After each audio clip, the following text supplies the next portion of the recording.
Hi chat, I hope you are all okay.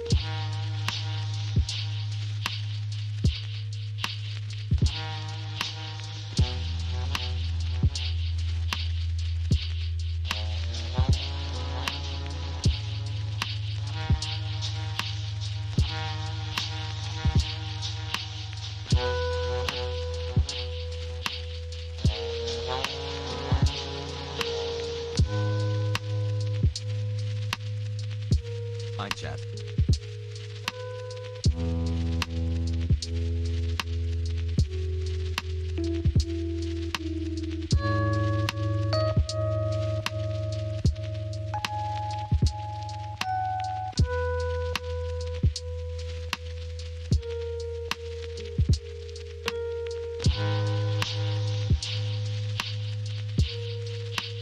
hasBuff.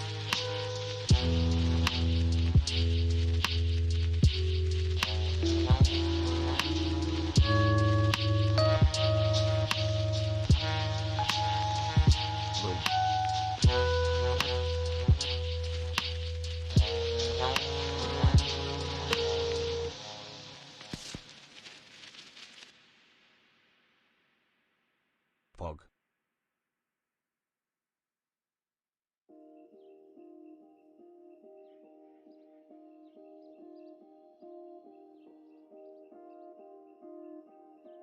Trump stiffing Giuliani ha ha ha ha ha ha ha.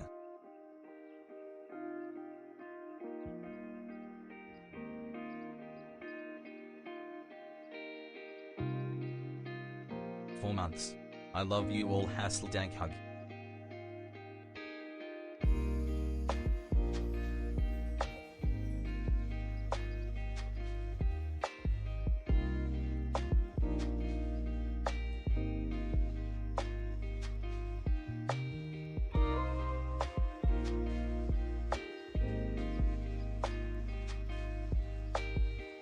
Thank you for spreading the good word.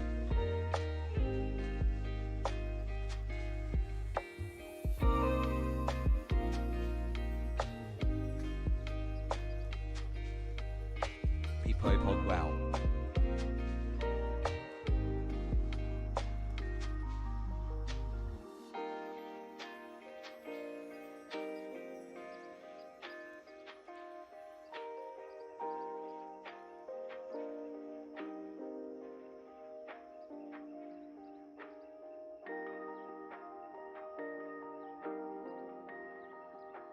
Hassle hassle hassle hassle.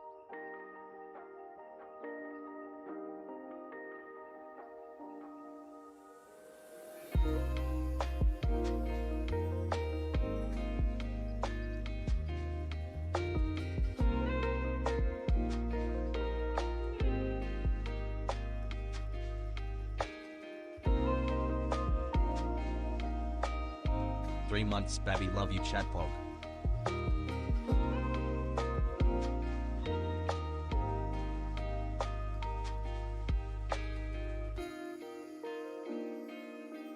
Let's go.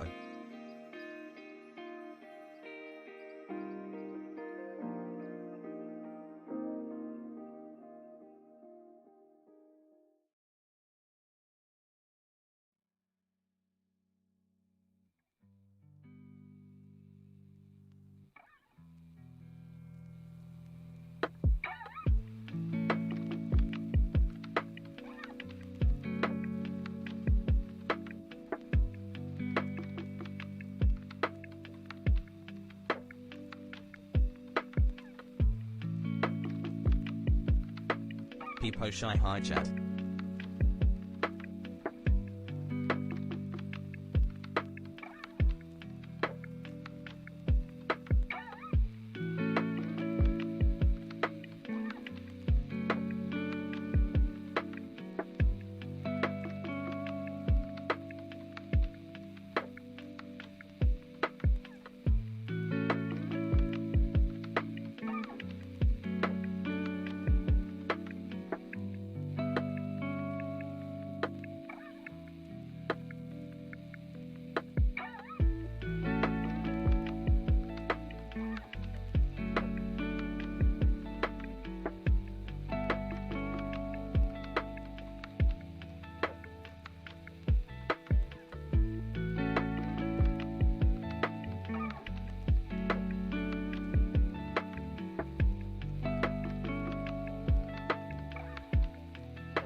Hi chat you stink lololo.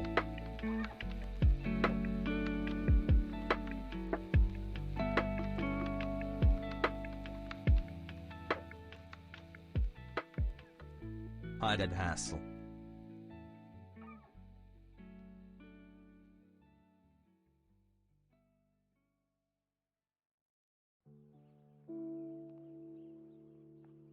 Hi chat hassle.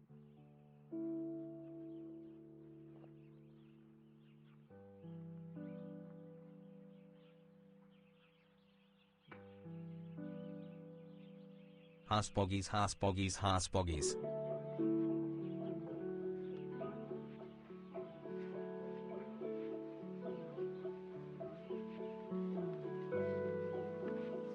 Three months.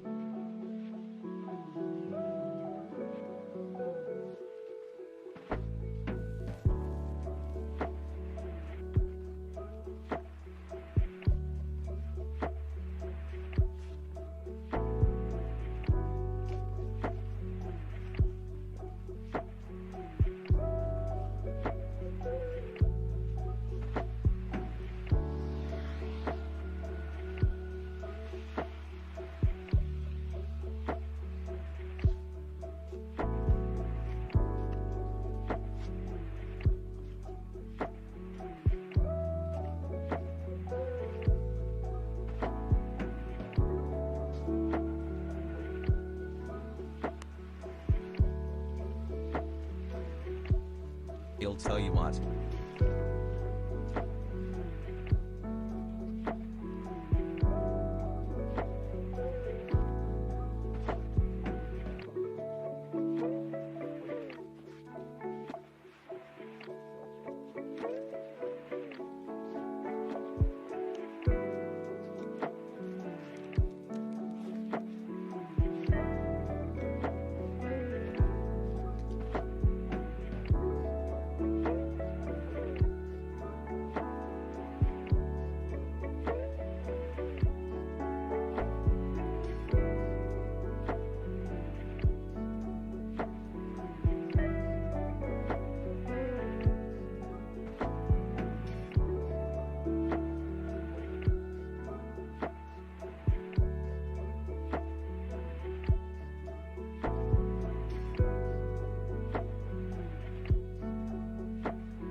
Bruh.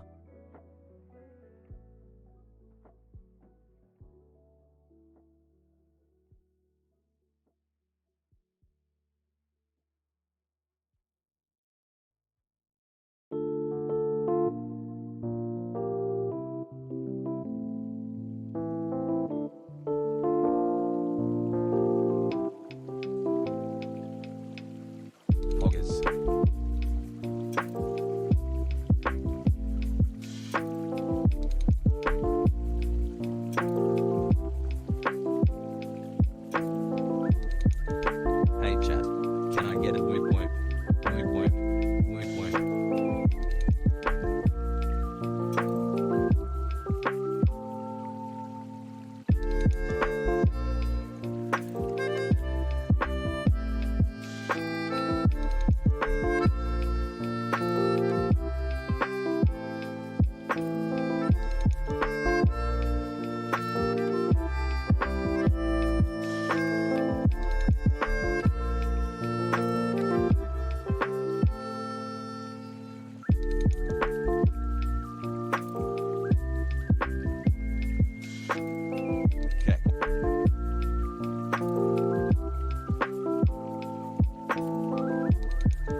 personally don't watch or Rust gameplay. I hope you're having fun with it.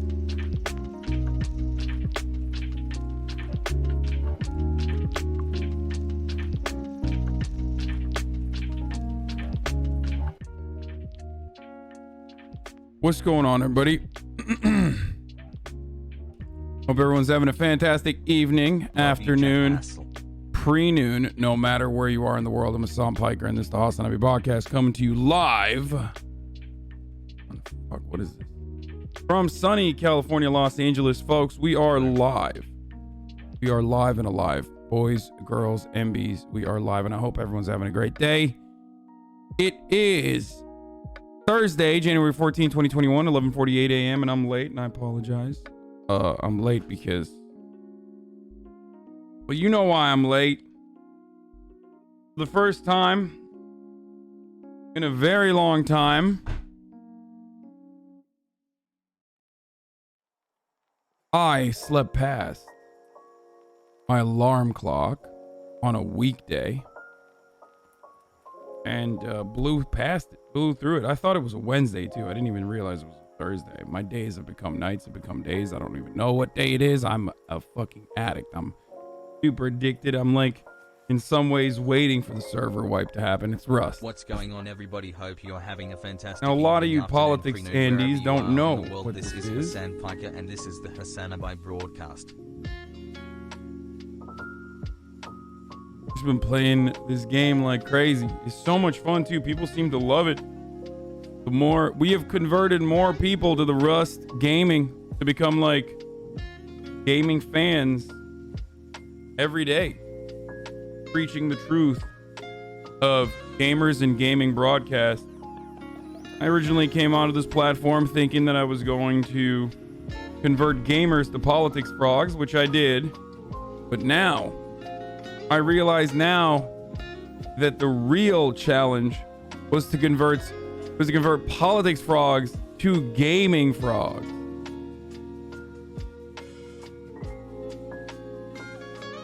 All along. Hasan goes live right after rest server resets. See Urias. Real friends, real frogs were the friends we made along the way. Anyway, regardless, very, very addicted, highly addicted to the game currently. Pog. And have been playing it like crazy, as you already know, and that's why I was late, because I played until like 1 a.m. last night, not realizing that it was 1 a.m. or 2 a.m. last night. I don't know when I tuned out. I've been doing like 14-hour streams every day.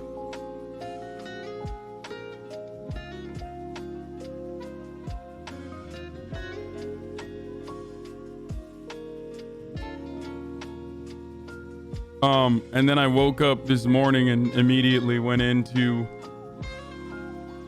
do some upkeep stuff. But regardless,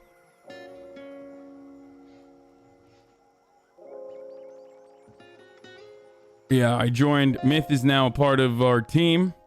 Our Mythic Raid team needs a healer, and it sounds like you'd be perfect fit. Can you do 3 hours every Tuesday and Thursday? What? Don't you think about leaving your day job early to play pretend with your friends, Puggo? First and foremost, that playing pretend part is a part of my day job, so that's great. It's a remarkably lucky person, a phenomenally lucky person. We've also reached 1 million followers yesterday, for those of you who weren't around. That was a pretty big moment. Hope you guys are enjoying the journey.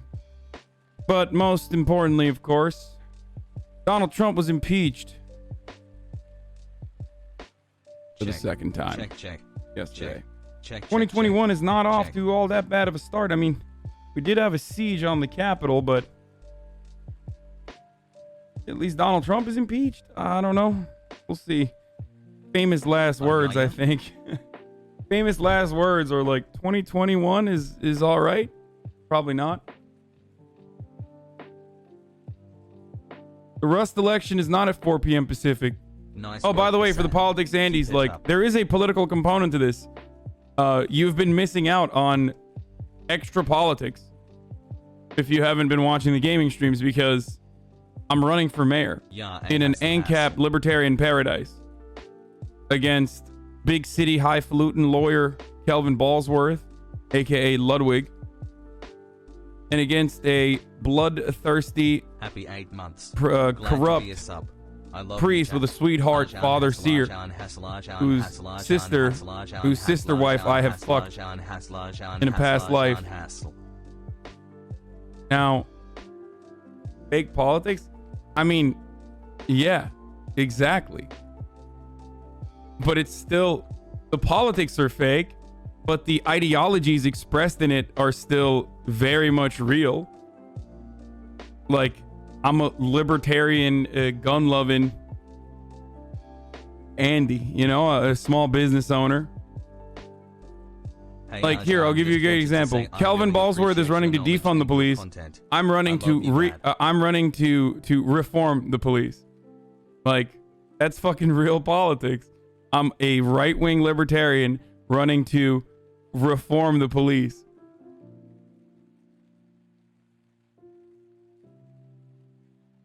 It's like doing math problems with theory in a game, lol. I mean, once...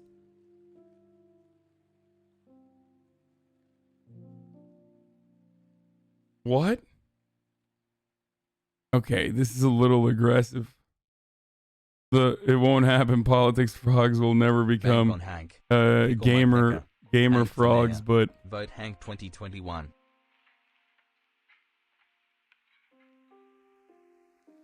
I believe in my heart that it will happen. Chat. It's a little too far though, because I know what the substitute is for that. For what you changed it to. It's a little dark. I made a Twitter banner with your outdoor made by Lily. Hank throbbing Pecker, you can bank on Hank, Mayor 2021.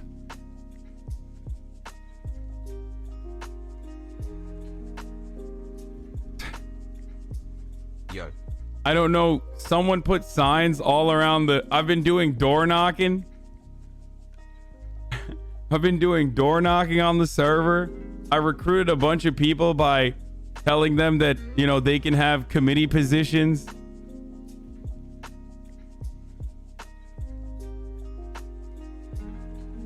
Watch AOC live stream. It's so impactful.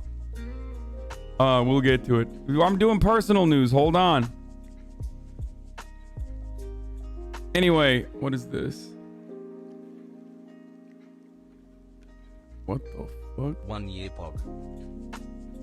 Oh god, he looks terrible. The only one that actually looks like him is the top left, though, on the Tune Me.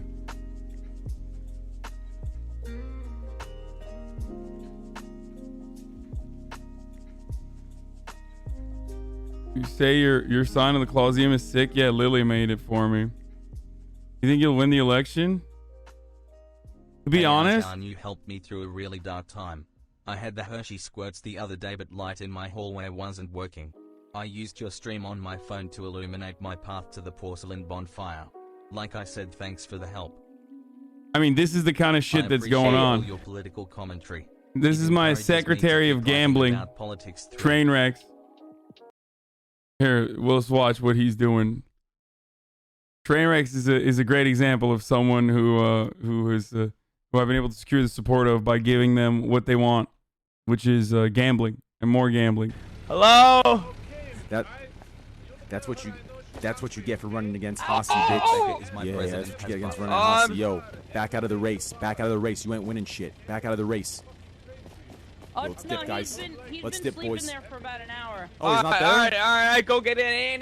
No one saw. We didn't see shit. Yeah, what's up, bitch? Drop out of the race, pussy. Drop out of the race, pussy. Do slang. Yeah, I've been sleeping there for like 40 minutes. Whoa, get out of the road! Where are we going? Hey, someone right here? Message sent. Hey, hello? See, nobody cares unless you give them money, just like real politics. I'm gonna probably vote for Yang, but just because the rest of neoliberals and a cop, I don't love Yang, but maybe he'll be different. So you know, we've been doing a lot of politics on the server as well, like real life realpolitik, baby. Anyway, so Joseph Robinette Biden. Fuck. I should. Lily's so talented. Your banner looks great. Yeah, she's incredible. I think the issue you're having with the gaming segments is that you don't interact with the chat as much.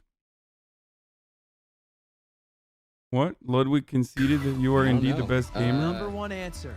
Number one. What is this? What is this? I saw what was going on. Would you like to control every move of Spanish? I feel like it would be HasanAbi. HasanAbi. We got the political and he's out in full force. Look, daycare's closed. He's not talking about politics. Wow, at all. HasanAbi been 1 year already. Thanks for being here, Daddy. I Love can't you. believe Dr. Disrespect wasn't up there. Like, what the fuck are the odds of that? I don't know what this is, but this looks sick. 3 months love the politics and gaming. Him and Thanks, Charlie Azan. started a Twitch gaming This is for show, everyone Twitch in game chat. show. That's so smart. They're so good. Like both Charlie and Ludwig are so good at just like being hosts and stuff. The game show they made, it was voted by Twitch chat. I love that. Pepe La. It ran by original content on Twitch is really good. It's ran by original content on Twitch. That's awesome. Bro, calling game shows on Twitch could be a new meta. It's kind of on tap still. Well, the problem is the problem with that, for the most part, is that making it call in would mean, you know, participation from uncontrollable actors and entities that are unaccountable for the most part. Like, think about how difficult it is to even conduct. What are they counting?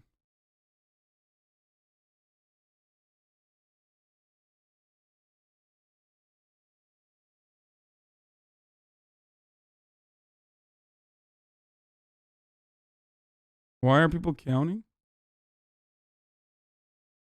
Came for the politics, stayed for the gaming. Now everyone's counting. There you go. This is precisely why you could never have. This is literally precisely why you could never have anonymous callers like this. This is a 22 prime months example. I couldn't even finish my argument about why it would be horrible to have random people call in, whereas you have already proven it by behaving in the way that you normally would. There you have it. This is Great literally fucking stream yesterday, straight Hasan. the fuck up exactly why it would be impossible to have regular people call in and uncontrollable entities call in, because it would be like a Twitch session with a dude screaming the N-word. You know what I mean? It's just terrible. It's absolutely terrible. Answer Aiden's question, would you actually be on this show? Maybe. I mean, it depends if I can stream it while I'm... Wait, that's what Island Grown looks like? Dude, Rust is so strange because his name is Island Grown and Rust gives you a random character, so I just assumed he was black. I don't know why. I mean, I do know why, but because Russ gives you a random character and his character is like black.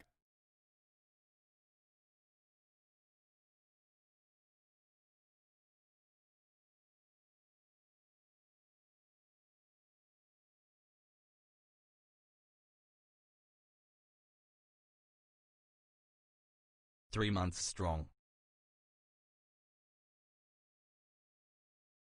Son, dude, like radio's been doing it since the invention of talk radio, bro. The stream delay and cut broadcast. Guys, when I have 145,000 people watching Rise up. and I cut broadcast because my stream key gets changed randomly, I come back with 30,000 people watching. Why in the fuck would I take that risk and like cut out an entire VOD because I took the risk of like having random people who want to fuck my shit up over.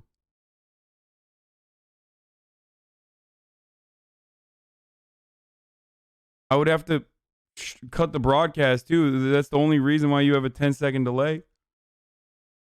9 goddamn months watching almost every day, thanks Rona. Complains about 30K viewers still tuning in? No. Oof. Okay, we're done talking about this. You don't understand what I'm trying to say, and it's fine. I saw you playing Rust before the stream. But you're like misunderstanding the point I'm making. It's that a lot of stuff gets.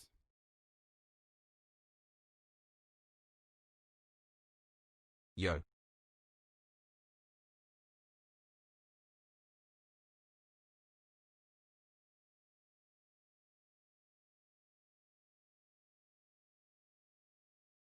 Now this is the content I like to see, hassle. Okay, hold on. Anyway, we're done with this. You should definitely take production notes from Twitch. 30K viewers is great, but losing 130K is pretty shitty. You could just have a call screener, have call screener say the N-word. Yeah, no. Okay, stop.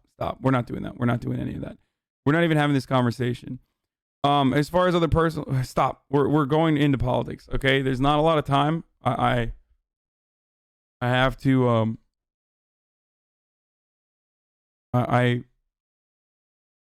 have to do the news before I go and run for fucking mayor in fake pretend politics world. So you got me into politics last week and helped me realize that Stephen Crowder and GBP are peddling garbage to vulnerable youth. Much respect. Damn, last week. Finance swap 2K Andy checks to 1.4K Andy checks. No, it was always 1.4. It was gonna total to $2,000.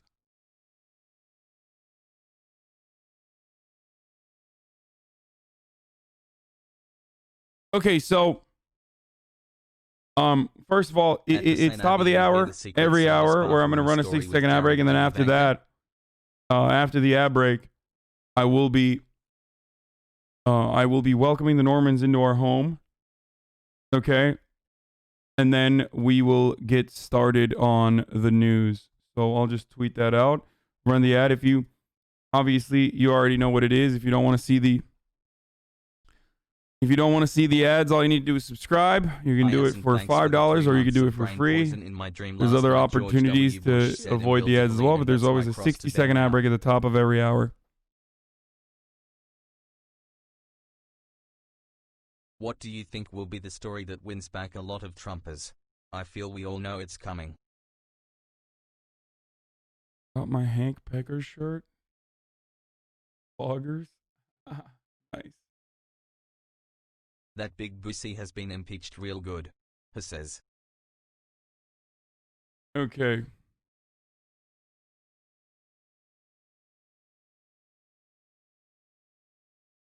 Happy 4 months. Thank you for what you do every day. How does the impeachment stops policy argument exist when politicians are known for like working 10 hours a week? Impeachment stops policy because it literally does. Like impeachment, there's a couple different things that take priority in the Senate, and impeachment is one of those things. Like it literally procedurally takes precedent over or takes priority over anything else that you're talking about. It's like it's not even like you would have to immediately do it, immediately conduct your business, vote to impeach, and then boom, move on. But McConnell and the Republican caucus in the Senate could utilize this as an opportunity to basically push back everything else because they're demons and they're going to do that regardless. But yeah, let's do it. I will welcome Honestly, the daycare. The highlight of my day is just watching you clap people and deliver solid news coverage and giving a good background on every event.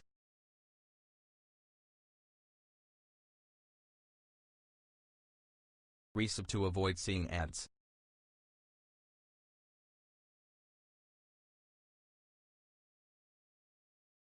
Talking about impeachment times 2.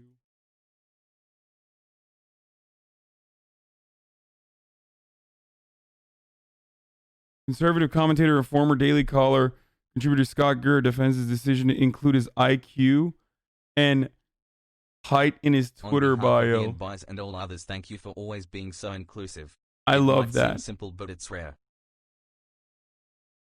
The only thing I need to know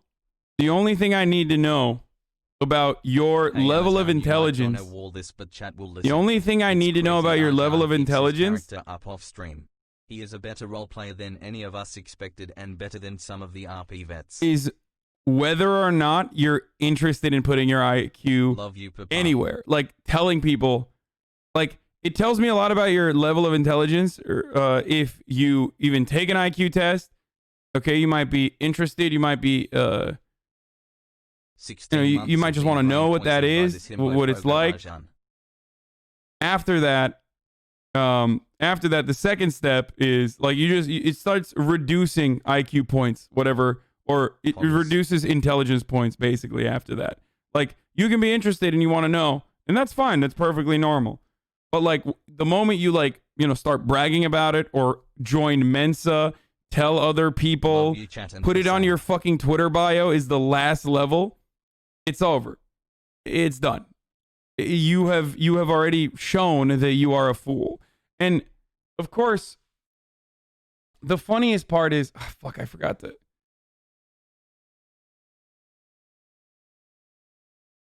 Hold on.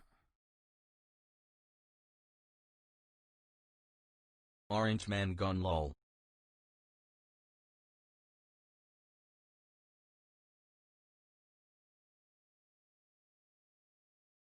Oh god, I got a funny video for you guys to watch.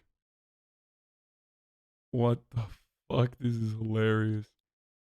Here, while I tweet out that I'm live, here is a funny gym video from the account Gym Wankers.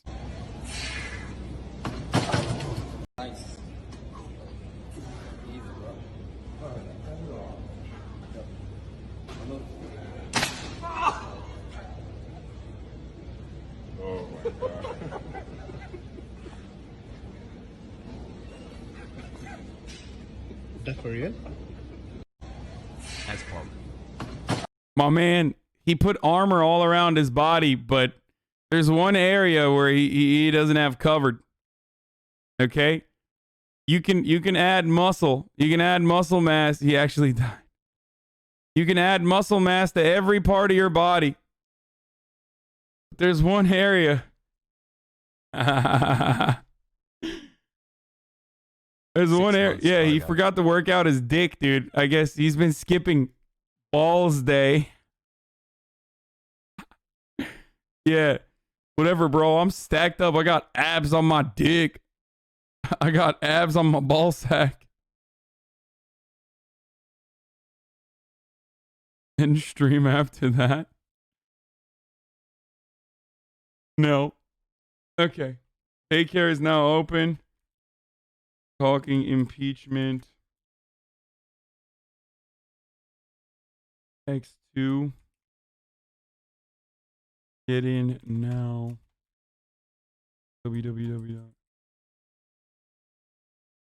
Oh, the last thing I'll say is this. So I have some really wonderful neighbors. Like very kind and very nice neighbors, okay? And I think the late night rush streams have maybe been the final draw for them. Where I got they told me that well, one, they apparently follow me on Twitter, so I failed with my whole like I'll hide my identity thing.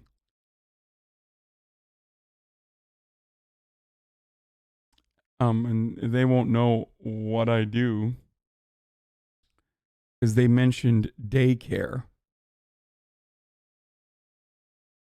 And two, the rush streams might have been the final straw for them. 9 months, the HasanAbi baby is coming.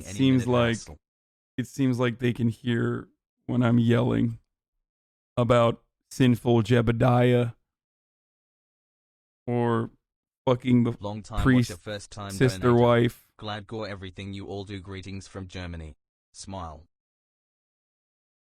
And in their words, heavy automatic gunfire. Whoa.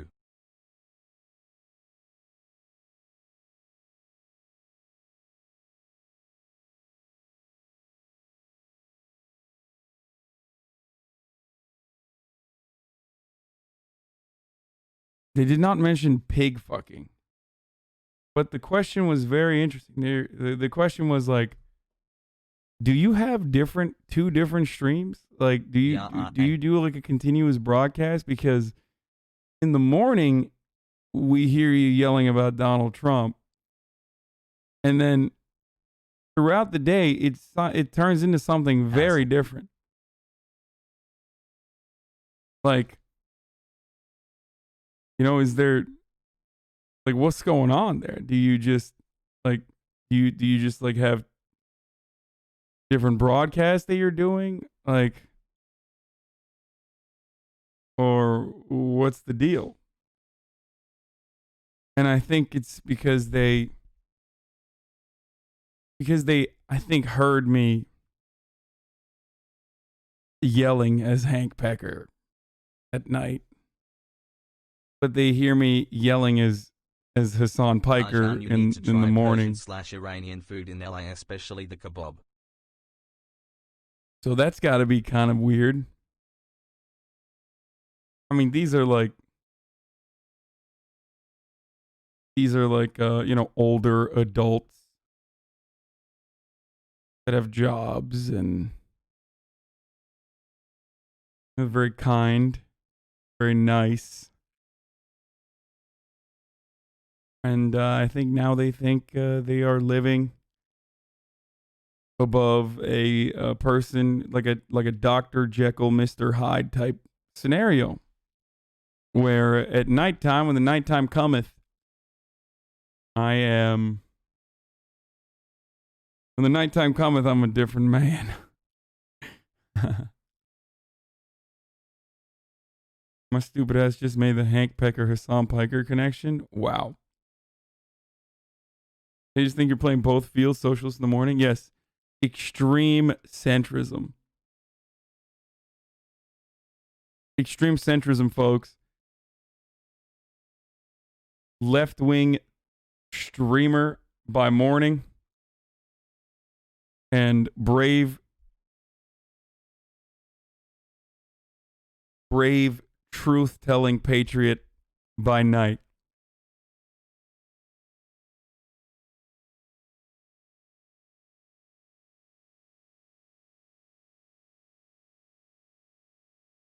Okay. No, I explained it to them. I told them that I'm doing like a role play thing in like a libertarian ANCAP paradise, and that's why I am, you know, yelling. I'm gonna have to keep the yelling to a minimum regardless, though, you know? Anyway, socialist by day, brave patriot by night. So I need you to step up radically. Yeah, I think this is like a meme account, I think. Someone sent this list to me the other day. I was trying to figure out what was going on. I don't know some of these people on this list, but what I immediately noticed is, like, if you want to be a major threat, I guess, like, you have to be female or something. Like, what? Love you, Zaddy. I am, of course, only a minor threat. I mean, I really don't know. I think this is a Coomer meme. Yeah. I don't know.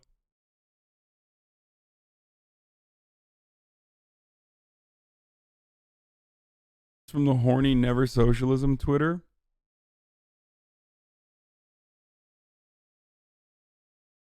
Kyle is not a threat, don't worry.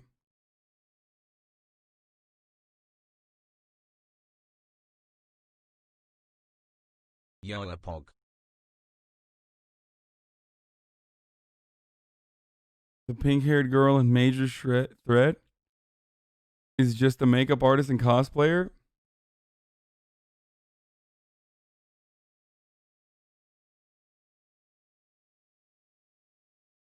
The unique threat to the Republican every American should fear.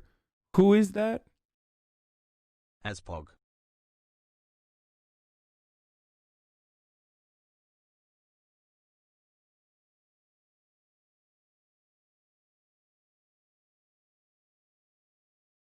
I mean, I guess it's got to be a bit. I think so. But yes, I'm devastated by this tier list. Is that what you guys were expecting me to say? Ooh. I'm so mad at these tier lists, man.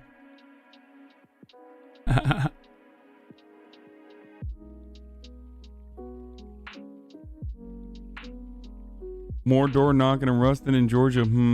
Yep.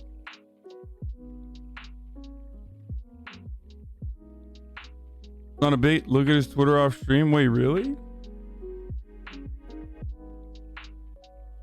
Never socialism, capitalism stand? What the fuck?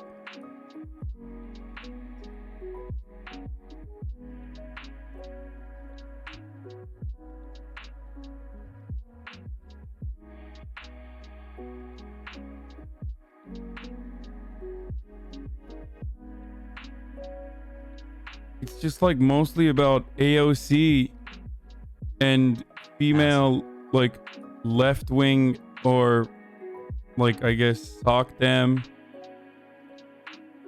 I don't know what this is. I just assume that it's like, why is it that like left and left adjacent women just doing ball crushing? The entire account is okay. It's not a joke. He's insane. Yeah. Kind of weird. How horny one person can be. Not good. Not good.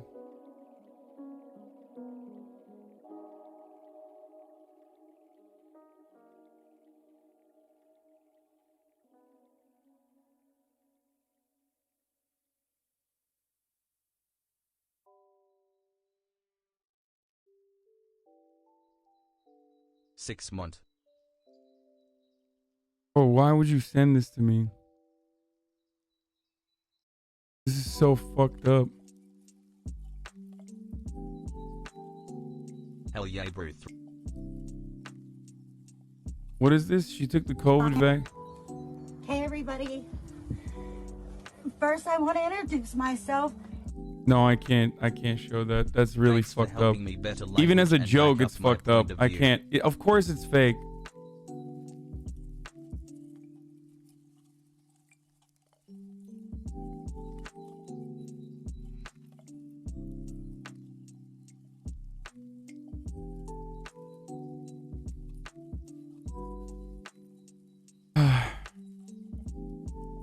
Biden is speaking at 7 p.m. Eastern. Well,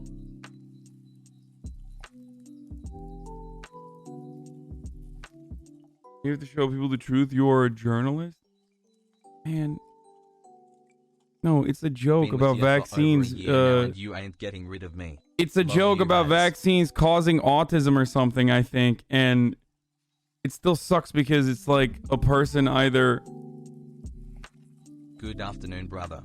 I don't know, a person that has like some sort of either it's like some person portraying themselves as a person with disabilities or a person who actually has disabilities. Either case, it's like kind of gnarly to fucking show that. I'm not gonna do that.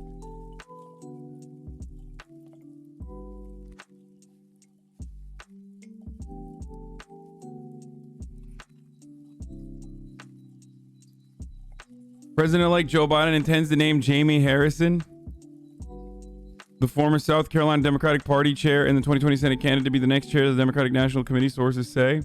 Hank Pecker had intercourse with a pig.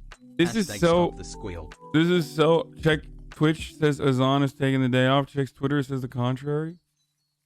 Wait, what? Who said I'm taking the day off? I never said I'm taking the fucking day off. I fell it in me balls, ye bloody wanker. Okay, stop sending me dumb shit. Please.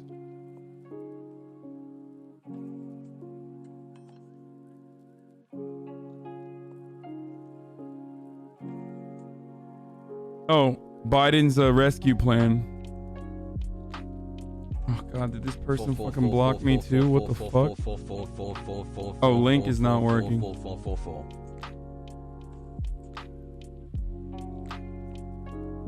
How do people fall up the ladder? Be a Democrat, forehead. What do you mean? This is so remarkably Democrat to have someone who like initially lost their race after spending so much money on trying to win a race, but still ended up losing it. Getting that, elevating that person within the party. Like, I don't really have a Jamie Harrison. I don't really have a problem particularly with Jamie Harrison, but it is pretty fucking. It is pretty fucking funny or pretty Democrat to like have someone like this.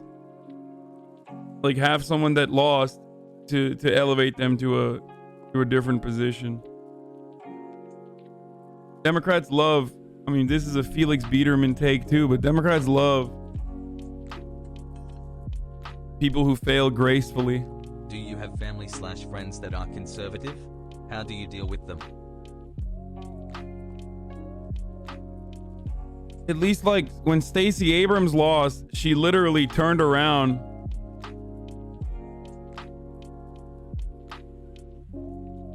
Wait, what?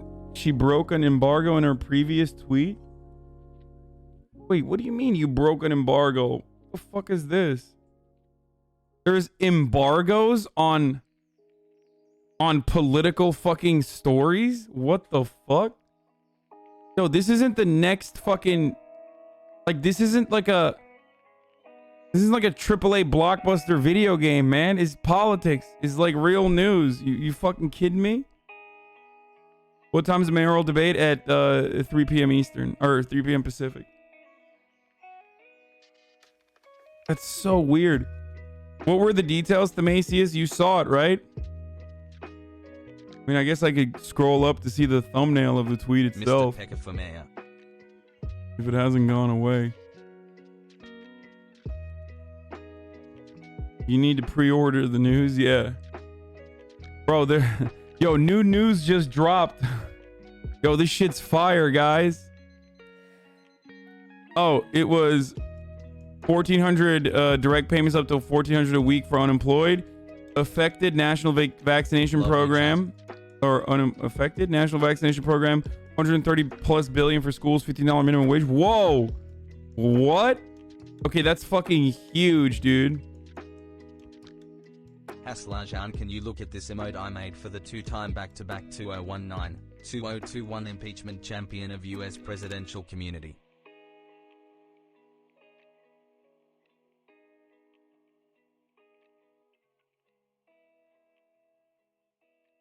News is actually very similar to AAA title game. Day Azan Fighter of the night Azan Champion of the Stram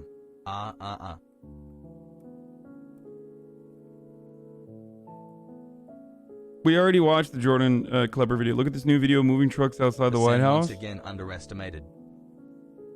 Okay, well, here it is. Boys, here it is, boys. Look at that. Some good news. Little symbolism for you. Little symbolic good news.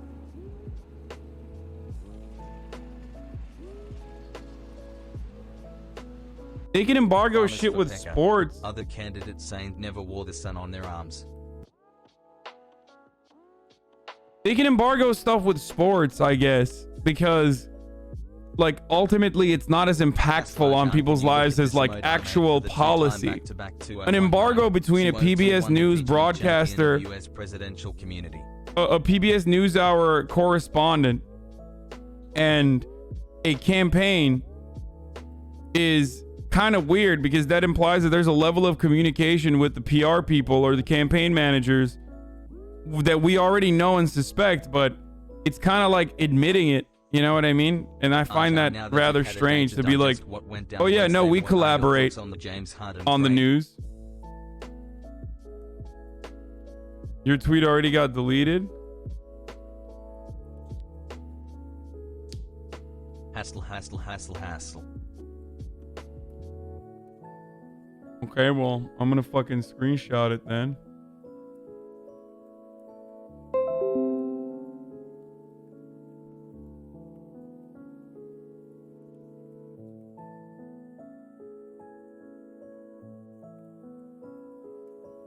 Can you by chance cover the conflict going on right now in Ethiopia? It's getting real bad and no one's really covering it. I have no idea what's going on, man. I'm sorry. Thank you for the daily content and helping everyone get through the daily struggle. Can I get a hello to my GF? What do you think about the assertion in the Renegade Cuts video? Where do we go from here? That's because the lack of leftist counter protest from the Capitol protest was able to flare up more. Love the stream. What? Thank you for getting us through the day with seemingly endless content hassle.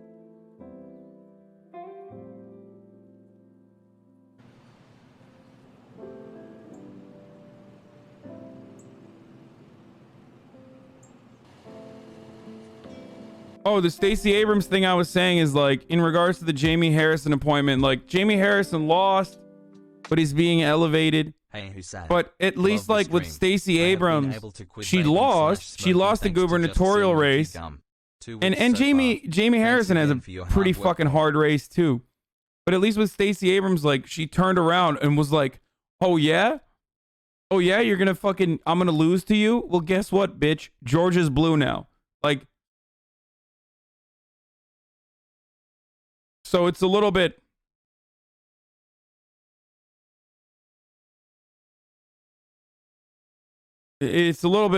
different than, you know, everything else. Obviously, other factors play a significant role there as well. Factors such as like changing demographics and things of that nature, but Stacey Abrams and her initiative to get more people to go out and vote. Bro, I don't care what Kyle is doing. Is he excited for Andrew Yang being mayor? Okay, who cares? Okay, are you happy? That's my take. I don't care. I don't care that Andrew Yang's running for mayor. Good. He's probably better than fucking all the other mayoral candidates. I haven't even looked into it. I don't know who the fuck he's running against. Is he running against de Blasio still? It's like hard to... It's like hard to fucking be worse than de Blasio. So, I mean, well, it's not hard, actually. De Blasio was still better than fucking prior New York mayors.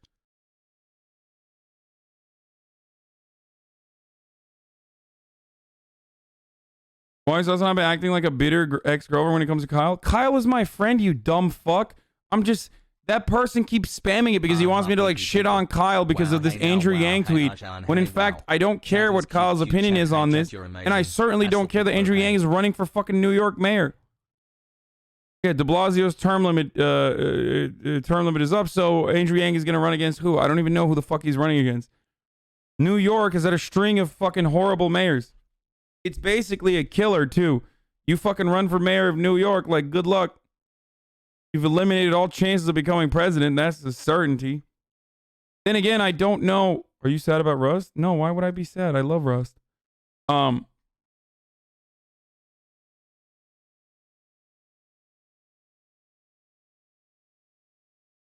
do Dems think losing a national race is a qualification for anything else? Alabeto? Because Democrats lose a lot. Buy Bitcoin. Republicans lose a lot too, but when they lose, it's like hard for them to recover. What are your favorite Grateful Dead songs? I have no favorite Grateful Dead song. Why am I answering questions in the chat that are unrelated? Okay, I'm all over the place, and like, chat is desperate for a crumb of fucking back and forth interaction I see, and I'm recognizing that right now, and that's why there's like people just spamming really random dumb shit. I gotta stop answering questions. Someone's taking out the Abe Lincoln bus, dude.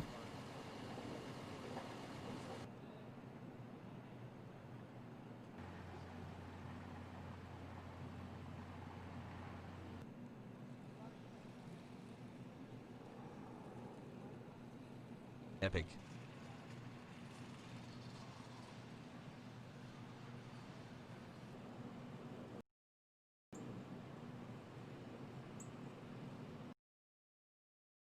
Trump told his aides not to pay for Rudy's legal work. Wait, what? That's awesome. Oh shit. Fuck was that? Tapid Sierra 117. Thank you for the 51 gift subs. Thank you. Trump is isolated and angry at aides for failing to defend him as he is impeached again.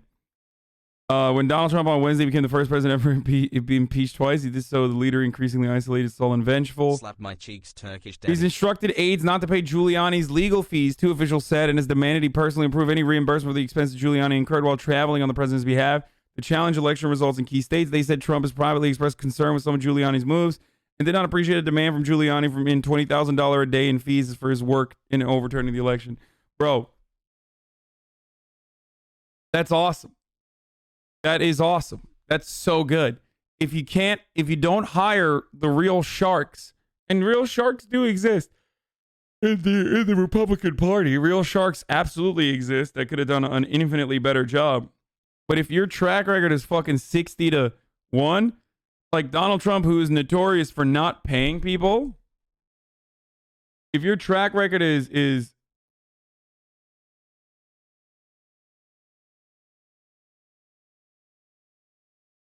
if your track record is literally 1 in 60 and you're demanding 20 grand a day, like, fuck you, dude. I mean, this is one time where, like, Donald Trump, this is one time in Donald Trump's entire history where, like, him not paying a fucking contractor is, like, perfectly reasonable.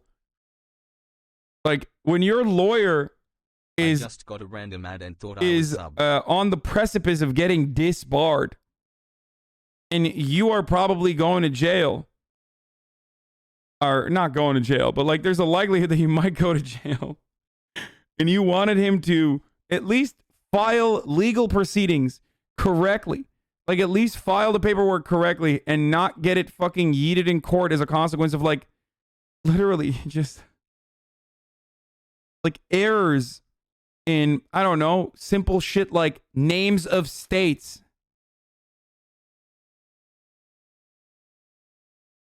Don't get mad, Azan, but are you a liberal socialist commie? I'm so confused. Love the Rust streams, Azan. Azan. I'm a libertarian, brother. I'm a right libertarian. I'm a patriot. Navarro's leaving with a photo like a weirdo. What? What is he taking? White House advisor Peter Navarro leaves West Wing of the White House photograph with President. What? Why? This looks photoshopped. What a strange thing to take. I guess he just couldn't get the good pick.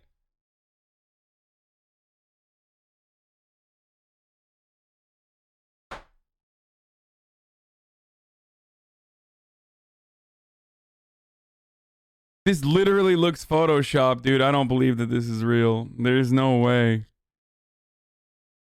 I mean, this is like, I guess this person is not a... Aaron Scott took it? Like... Oh my god. It is literally real. No, it's not Photoshop, dude. Stop the steal. That's so funny. Oh my god. It's like such a dumb photo. It's such a dumb fucking photo. And it looks so strange that I thought it might have been like a photoshopped image. Yo, Dengus will pay prime for that, dude. There's some left-wing Andes who would love for that photo. It's the lighting in the photo, yeah. The photo is like so... Keeping me sane through all of the photo is high quality. It's so weird. I don't know.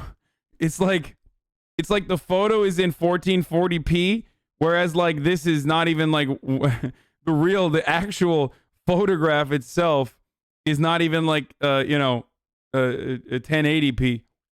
Like, my man got this in 4K, dude. It's so dumb. Bro, you're saying fake as fuck. No, it's not fake as fuck. This is like a fucking a Capitol Hill photojournalist that sold this photo to Reuters. Like, that's not how it works. It does look fake, though. You fucking missed my first ever Okay Buddy post. Even though I had 108 upvotes, what the fuck do I do? I love Qanon could worded it better. By making up 2.2% of presidents, Trump is responsible for 50% of the impeachments. He's also responsible for 75% of the dumpy, though. Like,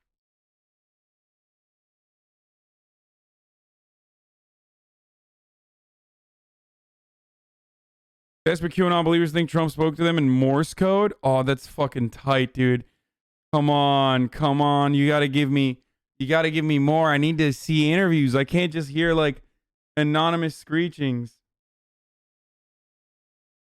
5 months of complete himbo. Hasan Lutfanausius Napusan at HasanAbi.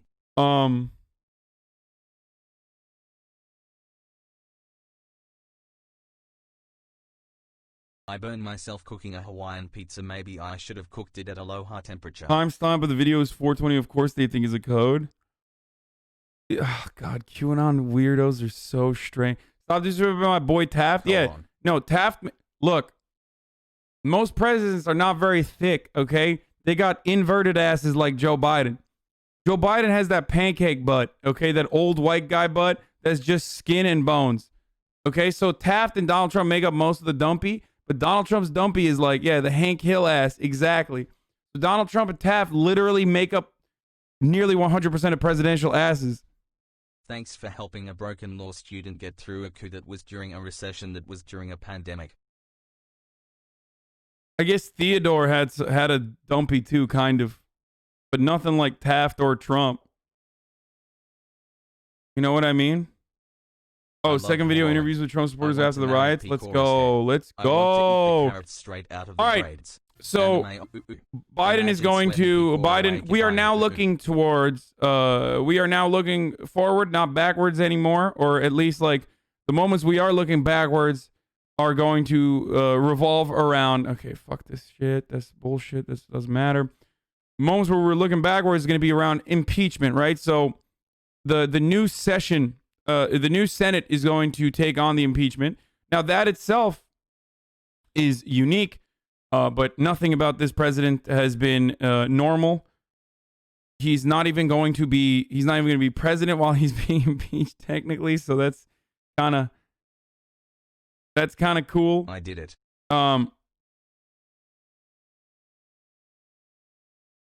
The problem now is the problem now, of course, is that I believe that Republicans are going to use the impeachment as a weapon to the impeachment conviction that's going to happen in the Senate, if you don't know. But I believe that the Republicans are going to use this as an opportunity to like push back on like necessary funds to give to the people, because they're demons, as always. You saw the Taft versus Trump ass comparison? Wait, what, really? Joe Biden's butt looks like someone took a cookie sheet and shoved it down the back of his pants. Okay, but like, this is real. Look, like Donald Trump literally has a bigger dumper than Taft. Like, it's not a joke. I mean, here, I'll show you. Look. I just Googled Joe Biden ass. That's so weird. Come on, there's got to be a photo of him, Jack, from behind when he's like, great. Guy, please, daddy. I just want to smell their anime feet too. Degenerate, please berate me. Chat is cute hassle. Look at that. Literally Hank Hill, dude. Hank Hill butt. Dumpy, mega dumpy Hank Hill butt. And that's how most president asses look like. Okay? It's just flat. So when I say like Taft and Trump make up most of the presidential ass, like I literally mean it. He looks like he got ass implants, like a rap, like a girl that appears in rap videos, dude. Look at this. What are you gonna do with all that ass, man? Why are you hoarding all the wealth and hoarding all the ass, dude? Fucking bullshit. Might not be a billionaire anymore, but got $1 billion hiding in them jeans, dude. Hiding in them khakis. My lord.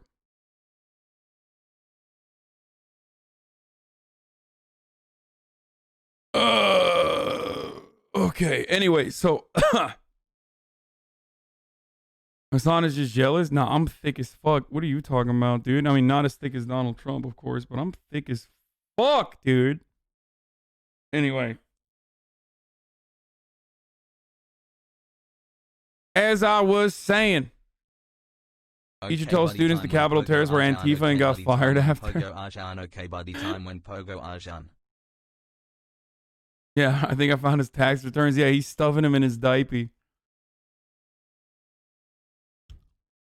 What do you even say about this stuff? Breaking. Biden inauguration will be a mass arrest event. Sources tell me Space Force will cut feed from inauguration, initiate GBS, allowing Trump to announce crimes against humanity committed by the attendees to the world. Without cover story, Swamp would flee after first arrest. The top 9 of assholes contain 99 of dumpies. Feel the burn. Like, is that guy a lawyer? Like, is that guy actually a lawyer? MAGA Law Brian? Or is he he's like, you know how fucking Charlie has a JD with a specialty in bird law? This guy's a MAGA lawyer. Like, he knows, I'm the best darn MAGA lawyer. My specialty is MAGA law. Just found out Donald Trump has all the dumpy. Mr. President, you must redistribute the dumpy. MAGA law Brian. I gotta find this fucking dude. Patriot lawyer. Fight liberals and rhinos every day. Working with Powell and Wood in Georgia. Oh, he's one of them like Sidney Powell has a dumper folks. bigger than a truck bumper. Gachi hyperclap. Not from Tucker, GA.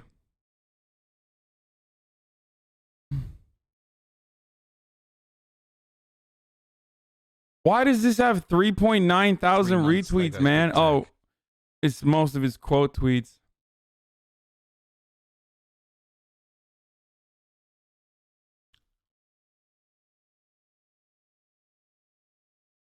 School therapist got arrested for believing Trump's lies. Oh, this lady was a therapist at a school? What the fuck?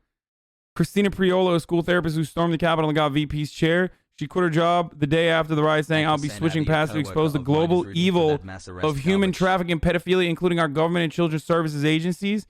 She also said, I will not be taking the coronavirus vaccine in order to return to in-person learning. And I do not agree with my union dues, which help fund people and groups that support the killing of unborn children.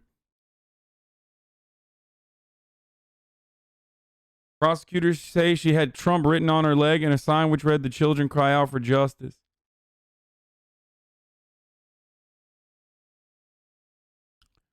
I just like, every day, things I try to describe to you are revealed right in front of our eyes. What did I tell you? These aren't all fucking 3% or terrorists. You know what I mean? These aren't like sedition. These aren't all like people that have like an ideological predisposition towards like fucking fascism or whatever. Or they have a predisposition towards it clearly, but like they're not like joining neo-Nazi groups. It doesn't look like that anymore. Like fascism in our day and age actually really sad is coming through radicalization on the internet through conspiracy theories. And it's fucking terrifying, dude. This person was around children. This person with these opinions, these psychotic delusions were, you know, doing therapy to your children. Like, how the fuck?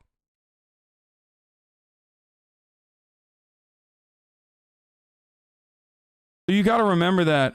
You have to remember that when you think about these people. When you think about all these people, like, my dad believes this and is tearing our family apart right now. Yeah. Like the first stage, from what I understand, is just like believing the bullshit, right?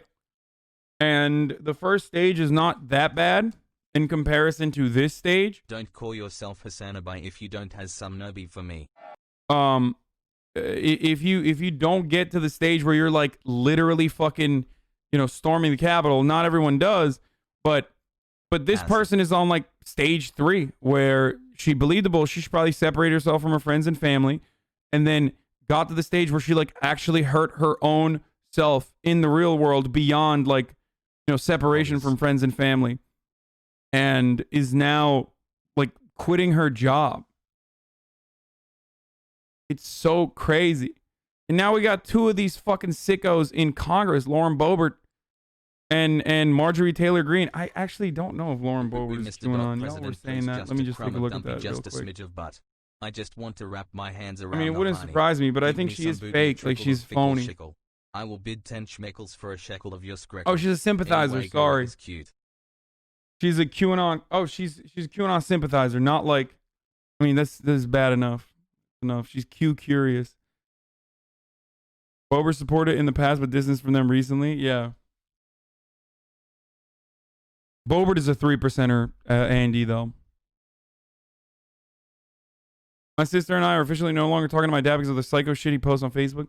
The worst thing you can do, and this is what professionals say, it's not like I don't have any relatives, so I can't speak from this on from personal experience, but like the worst thing you can do in these sorts of situations is like, can you cover how the Arizona governor literally separating about the virus and basically saying like just wait separating from these people and pushing them away? You know what I mean? It's like it's not good. That allows them to go further and further down. In my opinion, America suffers in the deep further and further down the pathway of radicalization, because it's like incels. It's the same shit where incels create this like dark hole on the corner of the internet where they constantly feed you black pills, basically, where they try to isolate you from your friends and family and tell you that the world is a certain way and all your fears, all your frustrations are because of things that are completely outside of your control. Okay, that there's no pathway towards like making yourself a better person, and things will never get better. And that everyone who tells you that things could get better are lying to you. And you find ways, when you are an incel, you find ways of like trying to say like, anyone who's telling me that things could get better are already in a better situation, and they're better in a situation. They're already in a better situation because of their like genetic destiny. That's why it's so perfectly utilized as a tool to like drive people deeper and deeper and further into the precipice of the far right, because they also believe in like genetic purity in a similar capacity, right? So that stuff really sucks. My lovely little lumps. Okay, I'm turning off the TTS. Jesus Christ, dude. God damn, like fucking annoying.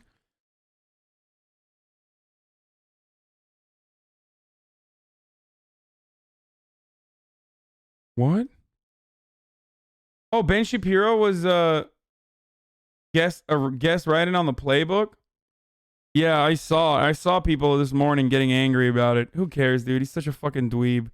Just don't, like, this is what he thrives on. This is literally what he thrives on. So that's, paying more attention to that is just dumb as fuck, because he's gonna like turn around and use this as an opportunity to be like, see, people are so terrified of me. Yeah, I know he said howdy. Motherfucker, you literally, bro, your dad is like a fucking musician. You grew up in Los Angeles. You've lived in LA your entire life. You wanted to be a Hollywood writer, and you got banished from Hollywood because your writing was dog shit. And now, like, what? You moved to Nashville, and a week later you're saying howdy? It's such a classic fucking... Well, I guess Nashville is a musician place, but still, regardless. Like, this motherfucker is the...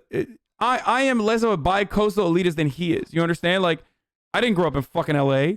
I didn't go to Harvard. Like, he literally went to Harvard, is a liberal arts major overall. Okay, got a law degree, certainly, but is literally a liberal arts undergrad major, liberal arts undergrad, gets a Harvard education, grew up in Los Angeles in a relatively well-off family in those circles, and now is like turning around and just being like, now he's turning around and be like, howdy, I live in Nashville now. What happened to my accent? Bitch, you went to UCLA.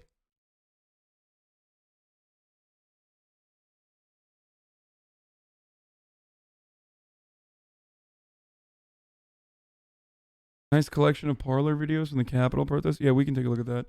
So, Dan Crenshaw trashed proxy voting and then proxy votes no on impeachment.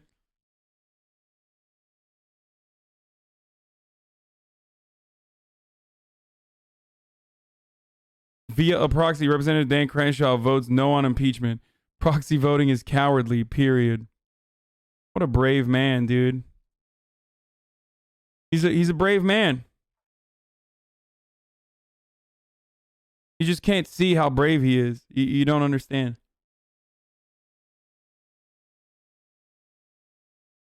Western Mass is rural. Harvard ain't rural. Dude, I'm sorry, but when you get a fucking... First of all, this like liberal bicoastal elitist mentality is a sham across the board. Like this notion that you are a bicoastal elite or that, you know, you are... you're a bicoastal liberal elitist is like a silly thing that like Republicans made to make it seem like oil barons who are multimillionaires from Texas are more American than like, you know, black and brown laborers that live in New York. Okay, it's fucking bullshit.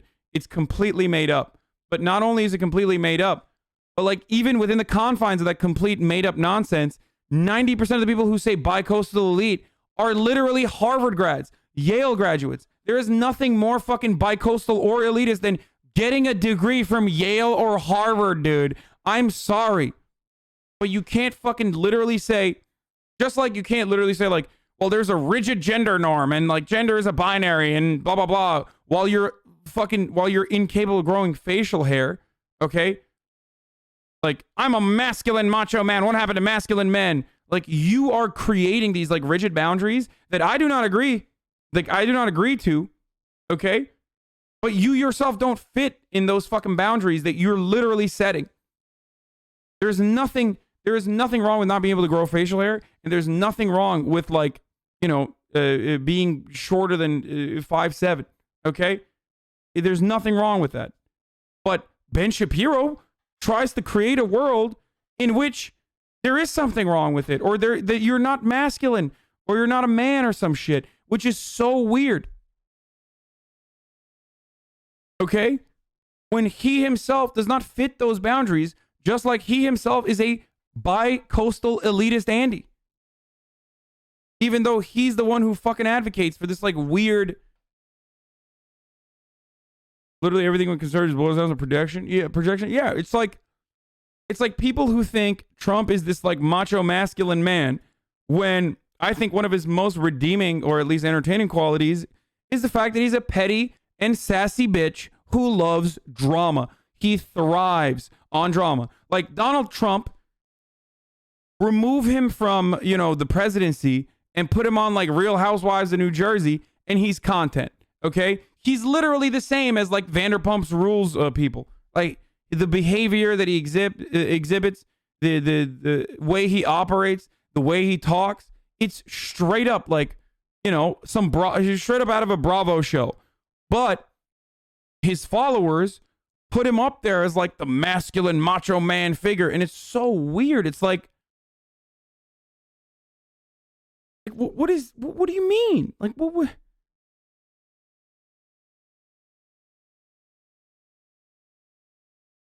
We need more members of the cast of Real Presidents of Jail. Yeah. I just find it so odd that like, this.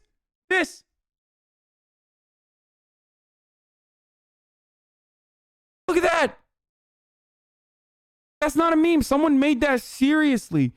You see this in like the Trump flags is like John Rambo. He's portrayed as John Rambo in like the rallies. It's like he's literally right behind me. Like that's not Trump. I'm willing to bet he's never fired a weapon. Not that that makes you manly or whatever. Okay? I'm not even making that argument. I do enjoy shooting weapons though. That is not like a Hank Pecker thing. That's a real life thing for me too. But like that is not the qualities that Donald Trump exhibits at all.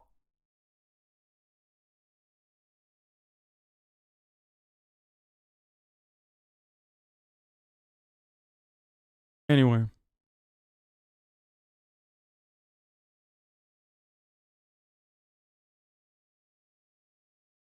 Trump claimed in an interview once that he has a Trump claimed in an interview once that he has a weapon for self-defense. Yeah, right, dude. It's like him claiming that he fucking read the Bible. Okay, it's bullshit. Trump supporters asked how he'd feel if he found out Trump was lying to him. Let's see what they have to say. A self-described Trump train of supporters lined the streets where the president landed in the Rio Grande Valley. Hold on. This is a crowd of true believers.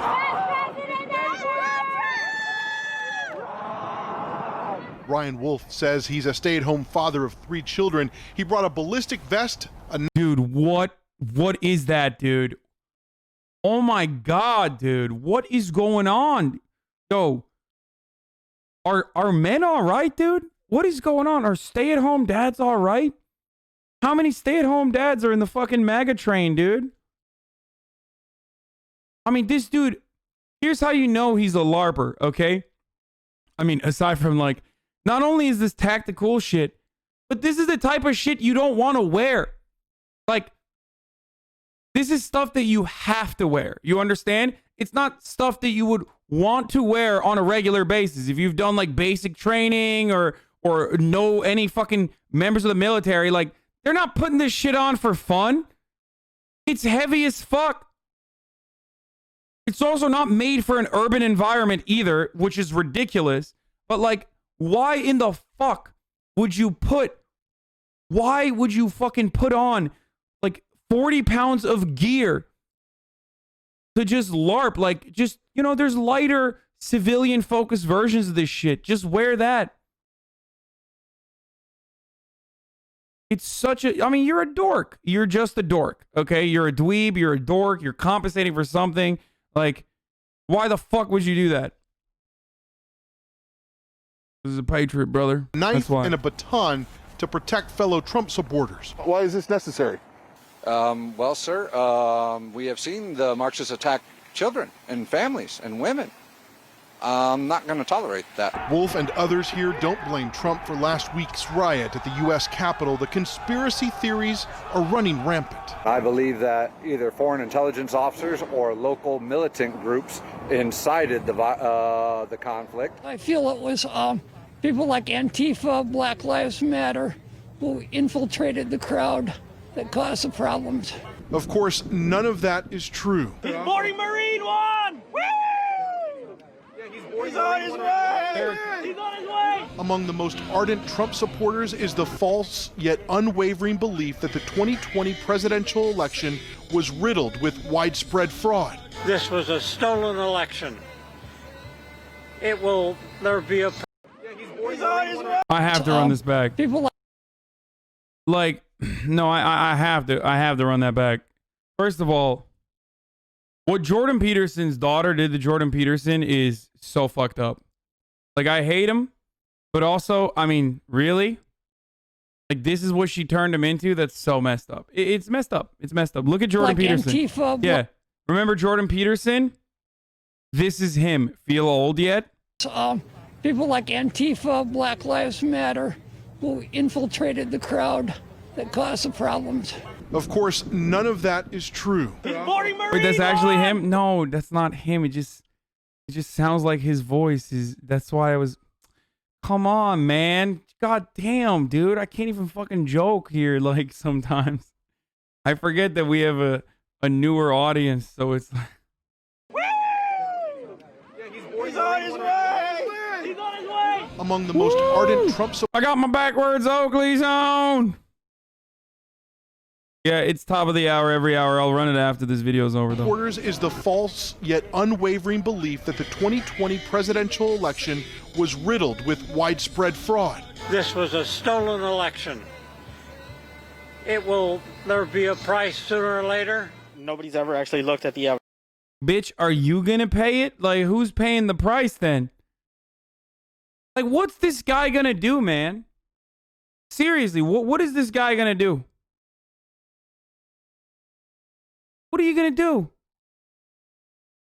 I'm more concerned that, like, you're gonna fucking try to storm the halls of the Capitol and end up fucking breaking your ass and then having to pay out the ass for it in America because we have no socialized medicine.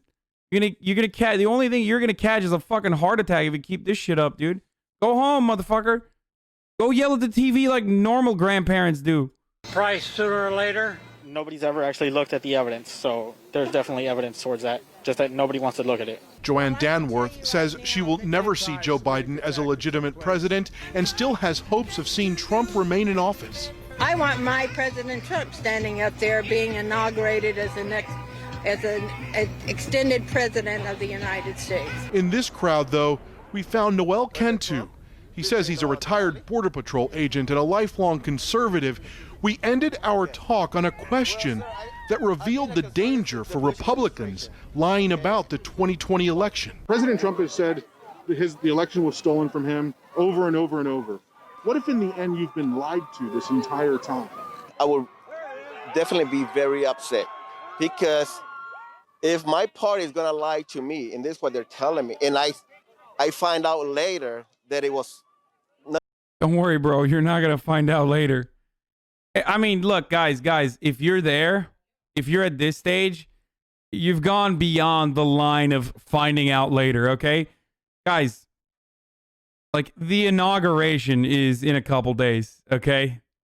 Like, there's no finding out later. If you're still like, I don't know, I think Donald Trump's still the president. Actually, some of them are wearing masks. I would go so far as to say the likelihood that some of them could be de-radicalized increases tremendously if they're wearing masks. It's a chin diaper, but it's still a start. Like, he went and he purchased a mask. He's wearing it. You know what I mean? He's wearing it right now when he's outdoors. Like, that's... Like, if I were, I don't know, if I were working for, like, Life After Hate, that sort of thing, like one of those sorts of organizations that specifically targets, like, QAnon weirdos and like, tries to, you know, de-radicalize them or, like, deprogram them away from being conspiracy antis, I would go after the people who are wearing masks at the Trump support. You know what I mean? It's like, it's a sad state of affairs that, like, it's not even bare minimum at this point that, like, you're wearing a mask. It's not bare minimum. Do you understand? Like, that's below the barrier of entry, but in America, that's something. Like, that's where we're at in our politics. Is like, if you're wearing a mask, even if you're wearing it wrong, a year into a pandemic where, like, mask wearing greatly reduces community spread, then I chalk that up as a W. Fuck, dude, that's so sad. Nothing but lies. I don't think that I will ever vote again. Please don't. And Aaron, what is really striking after spending the day talking to Trump supporters is this divide as we see more and more Republicans in Washington turning on President Trump. It is just not happening here on the ground among his most fervent supporters, and that divide is really striking to see, Aaron. It really is. Thank you very much, Ed Lavandera. That was really... Why don't they go and ask people who have turned on him, though? God damn it. And not like fucking charlatans in suits that LARP as the Republican politicians. I mean, like, you know, there's some people's dads out there that I'm sure have been like, all right, he lost, don't give a fuck. I know for a fact that there are dads like that out there. I have friends' dads who I talk to. Okay, I'll tell you this much.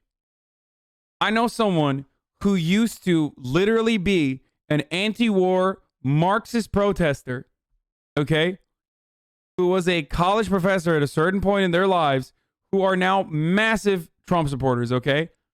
No, it's not Will's dad. No, Will's dad. No.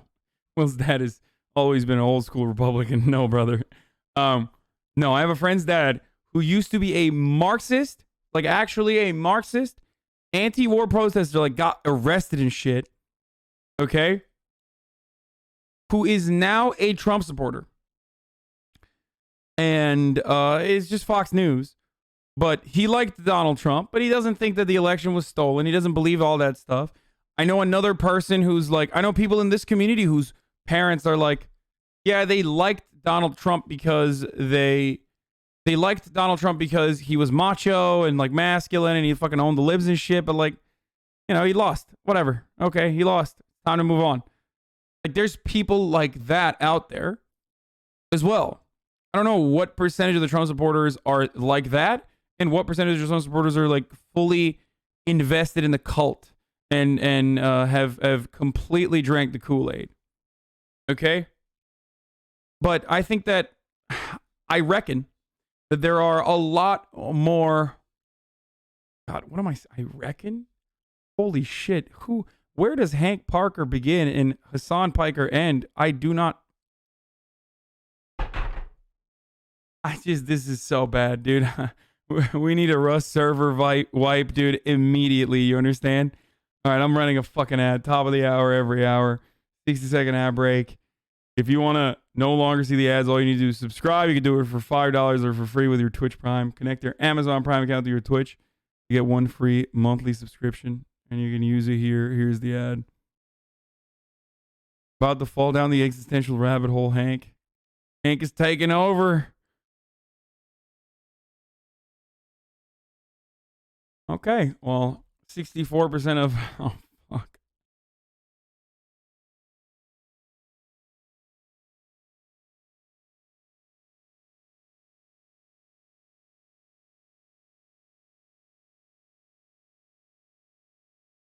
Sometimes I ask questions, and I honestly I don't know if I need the answers to it, you know?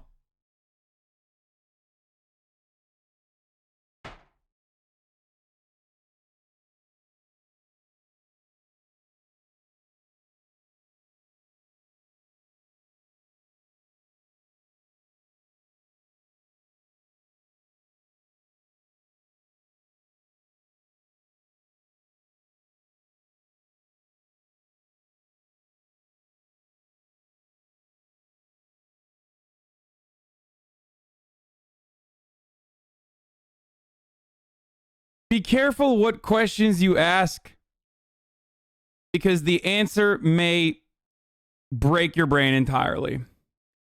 And this tracks with the rest of the polling that we've seen on the matter, that a decent chunk of Republicans are still on board with what Donald Trump is doing, and a decent chunk of Republicans, a majority of Republicans, are still very much in support of Donald Trump, and a not insignificant sum of Trump supporters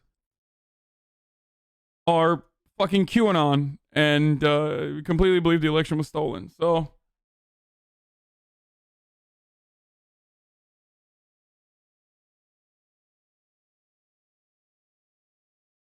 this is what moved the needle. Everything before him kept at 90% support.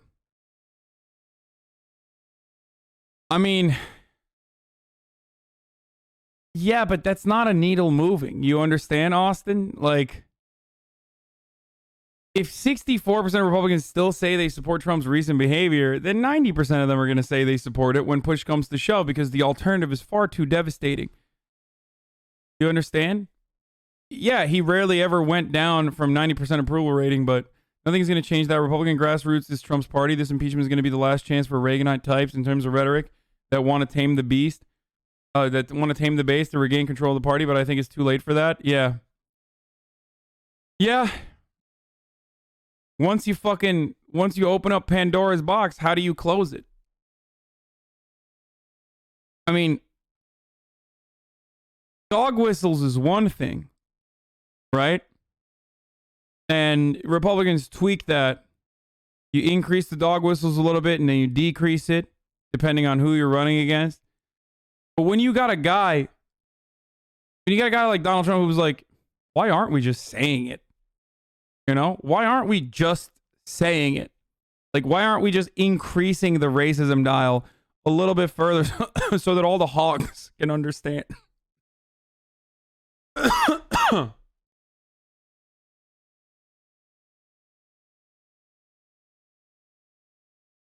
And there's people like this still. Like, this is part of it. There's still people like this. China attacks the whole world. No one does anything. Like, what do you mean? What are you talking about? China attacks the whole world. Like, fuck you mean China attacks the whole world? How did they attack you, brother? You want to describe that to me? Because if you think that, like, COVID was a Chinese bioweapon, then why the fuck did the rest of the world deal with it way better than we did?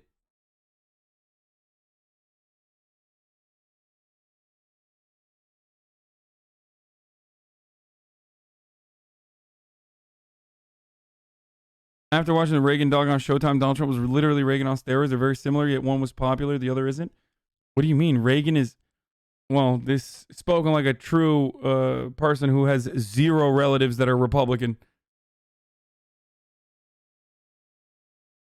You fucking kidding me? Dude, Republicans love Ronald Reagan, brother.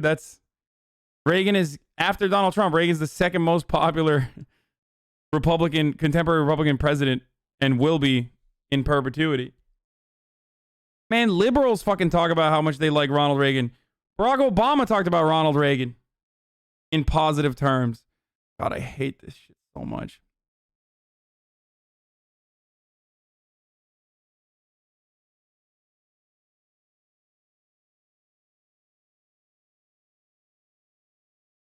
The worst thing you can hear is from the government, and I'm here to help. Yeah, I'm from the government, and I'm here to help. Yeah, exactly.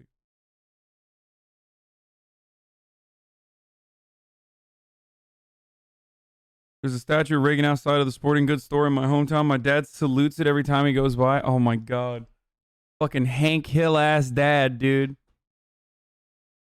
You said that and immediately the music in my mind was doom doo doo doom doom doo doo doo doo doo doo doo. Bam bam bam bam bam bam bam bam bam bam bam bam bam bam.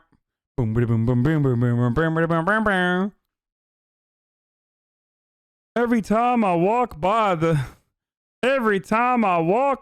Ronald Reagan statue outside of the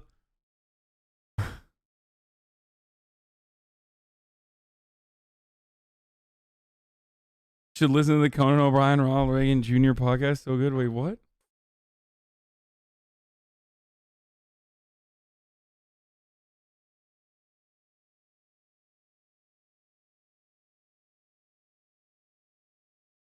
Reagan was the fascist adjacent prototype to Trump. You saw where he doesn't want to vote for Bush Jr.? No, I haven't. I'm just on that episode. The Bush Jr. episode is on the episode I'm on, where there's like a third party candidate, and I fell asleep while watching it last night.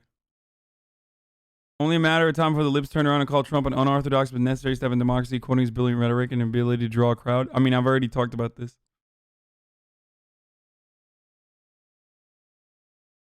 My life has become Rust and binge watching King of the Hill.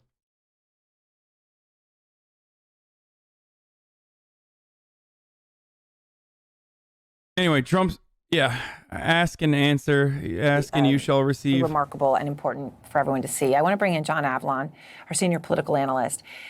John, I just want to give you a chance to react to that, right? You know, you could say, yeah, I don't care about fucking senior political Andy over here. It's bullshit. I don't care about your analysis. All right, let's watch this now. Eyes on Joe Biden today as he unveils his stimulus plan, and we're hearing that it could cost somewhere in the ballpark of $2 trillion. For more on that plan, let's bring in our panel. Washington Times opinion editor Charlie Hurt. This is pretty funny. Look at this B-roll, dude. For more on that. Biden's incredibly expensive plan. He's getting vaccinated. What does this expensive plan entail? Giving black people money. What does this picture tell you? Because all of this is like, this is all deliberate. Like they chose that B-roll. That didn't manifest on that their corner. That graphic was chosen. On that plan, let's bring in our panel. Washington. That's so funny. Times opinion editor Charlie Hurt and former Obama economic advisor Robert Wolf. Robert, what can you tell us that you know about this plan? Because it looks like he's going to go big. Canceled. Autism Speaks hoodie. Well, first, the timing couldn't be better because, as numerous economists says, there's no economic health without public health. We're having the pandemic spiral out of control. 1 in 5 businesses are closing. And today's jobless numbers were horrendous. We have 18 million people seeking unemployment assistance. So it has to be big. It has to be bold. It needs more direct payments. It needs food insecurity. We need to help state and local communities with EMT and health. And listen, we're in dire straits right now. And there is no super V-shaped recovery that this Trump administration talked about nonstop. It's just the opposite. Well, Bernie Sanders is teasing his power ahead of the Senate Budget Committee, Charlie. This is the political headline, aggressive Bernie Sanders on his big plans as budget chair.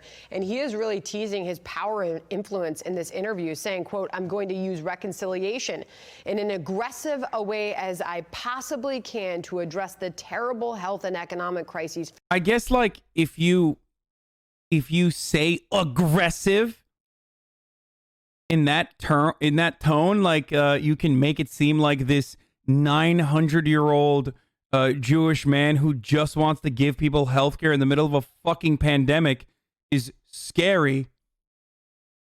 You know what I mean? It's just like, imagine building an entire worldview around how fucking brave and strong and macho you are, and then being terrified of a 900-year-old man who just wants to give people healthcare. Like, that's good. Very scary. When I think of terrifying people, I think of Bernie Sanders or, I don't know, black people getting healthcare. These are things I'm terrified of. I'm a Republican, a normal Republican, of course. Facing working people today. So $2 trillion plan. Just how big may Bernie Sanders go with this? Wait, he means canceled by the Fox viewers because they hate disabled people, I think? No, Autism Speaks is a controversial organization. I used to work with them too, full disclosure. But part of it is because they see, like, I think, I don't know, I'm not on the meta, but I think part of it is literally because they believe that, like, autism is a problem, not like as something to be managed, but a problem to be, like, a disease to be cured or something, right? And they say that it's controversial for that reason. They're cure-oriented. Autism is actually hated by autistic people. They want to cure autism, and they think it's a disease. Yeah, rather than something that is a condition to be managed and increase people's like understanding and welcome people's autism into regular society without, like, hurting them. I think I did a decent enough explanation on that. Like, it's supposed to be something to be managed, not a disease to be cured. I think that's what it is. Like, yeah, without stigmatizing the condition. Don't make jokes like that when I can't tell if you're baiting or not. No, the disease from the vaccine thing is fucking bullshit. I'm not sure you can cure brains. I think you can, and I think we will eventually get to a point where we can, I guess, cure or change everything. I'm not necessarily against the idea of being able to reformat your brain so you don't have to, like, you know, live with depression, for example. And if you would like to, I'm not against yeah, I mean, yes, I am on board with gene editing. If you guys were unaware that this is a pro science and pro gene editing broadcast, for sure. Sorry, guys. That's just the case.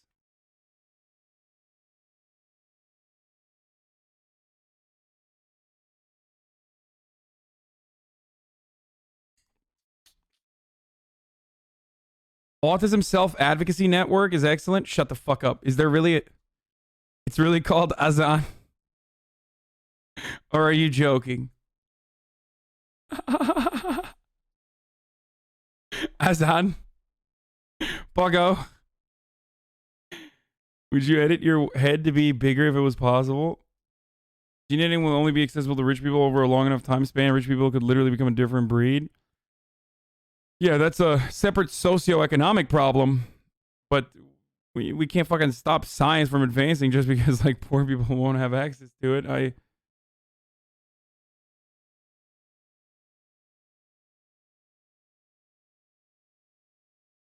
Sorry, dude, we can't cure.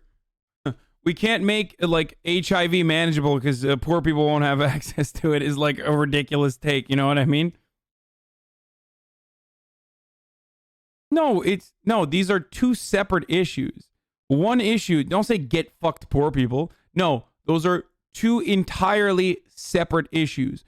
One issue is like limiting scientific achievements in the field of medicine, which I'm not in support of. The other is limiting access to that scientific achievement by rationing it out to those who can pay for it, which I'm not in support of.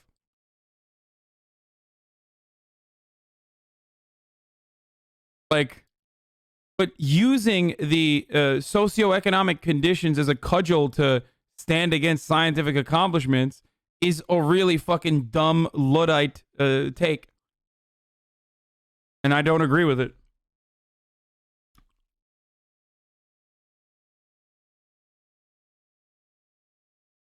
No, the anti-science people don't say let's not do this because of poor people. They say instead we can't play God. Yeah, I know.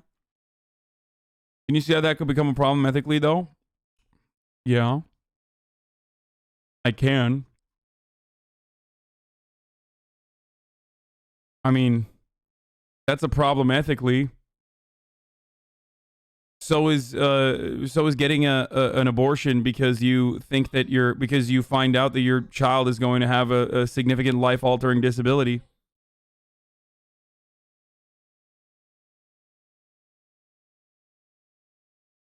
That is an ethical conundrum. That is a moral conundrum. Is it not? No, I'm fucking not pro-life at all. I'm pro-choice. No, abort.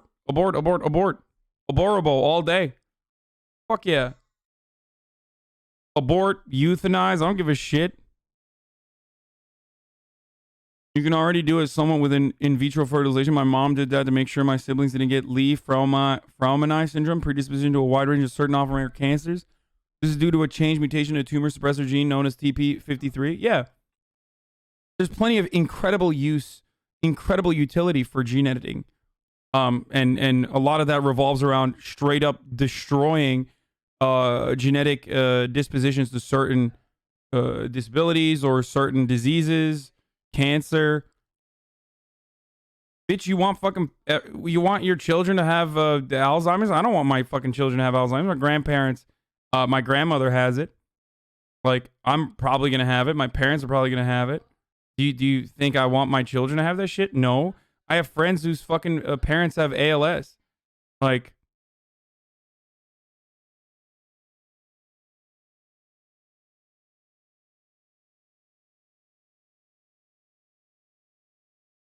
this is why religion is against science.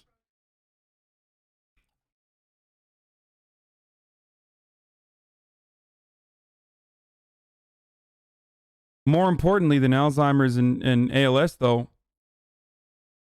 balding. I'm just trying to change the pace of the conversation back to a lighter place, okay?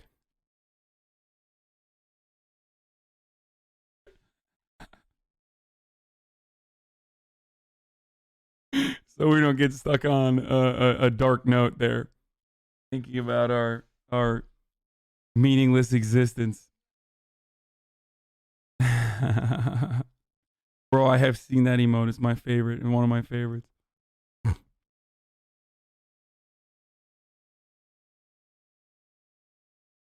But diseases make us unique? What? No, bitch. I don't want Alzheimer's, okay? I'll be non-unique. You understand? It's got to be a joke, right? That's a joke. That was definitely a joke. That person was joking. There's no fucking way.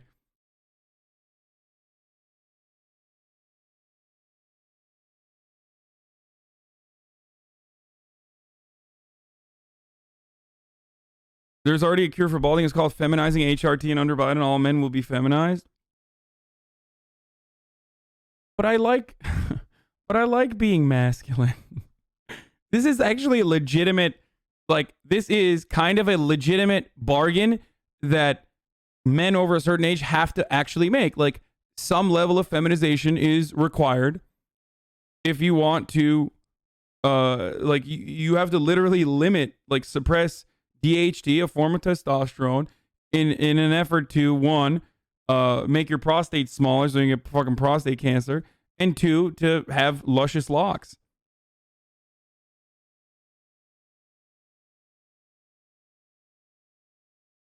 Yeah, no, I'll take getting rid of my debilitating Crohn's disease if it means I'm less unique. Yeah, it's fucking nuts to people. I mean, people that say diseases make you unique, I feel like are the types of people who don't have any, like, I mean, they're very fortunate people that don't have anything, like, super significant in their gene pool.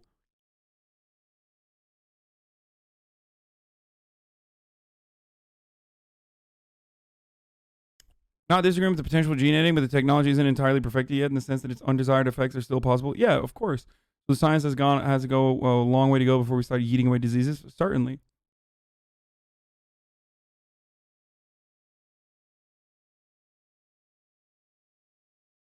Aren't you afraid of a future where we have genetic apartheid, revolution prior to the rise of AI, drone warfare? Gene editing is absolutely necessary. I think what's going to end up happening is, like, rich people are going to have, like, rich men are going to have, like, massive cocks and luscious locks, and rich women are going to have, like, fat titties and asses and no waistline. Same with the men too. Like, I think it's the gene editing part of it is going to be purely aesthetic, and there are going to be cheaper alternatives of gene editing for poorer people that will still ultimately eradicate certain problems. It'll take some time, but it's kind of like that is such as the case of any sort of technological achievement under capitalism. Is the wealthy people get it? I mean, this is the argument that neoliberals make, right? The ultimate, slowly but surely trickling down of technological achievements versus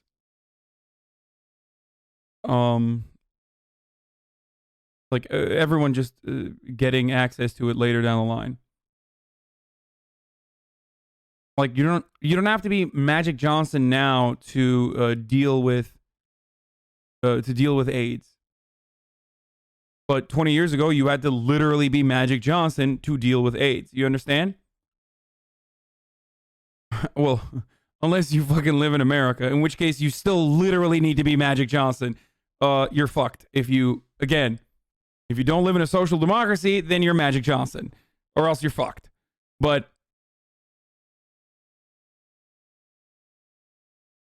can you compare this to the fight against AIDS? The rich people who have money basically have AIDS under control, but people in Africa, people in America also still, like in the wealthiest nation on earth, are still getting decimated by AIDS as well. Absolutely. Absolutely. That is still a huge issue. You're literally baiting chat genetic modifications in a capital-based society will literally fuck us over.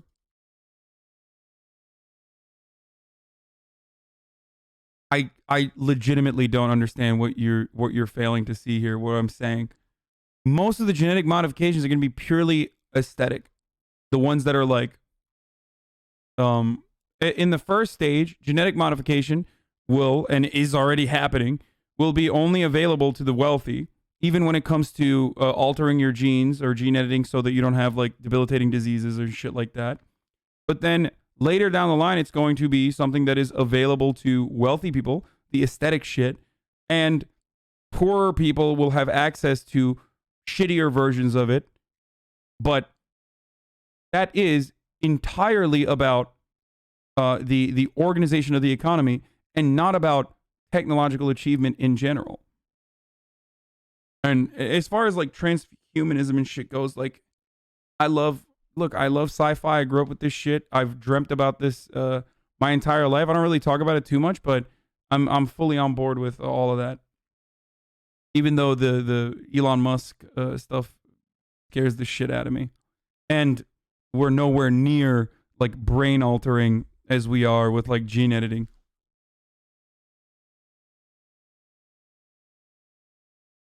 How do I know if Finestra is fucking with my emotions? I suspect it might.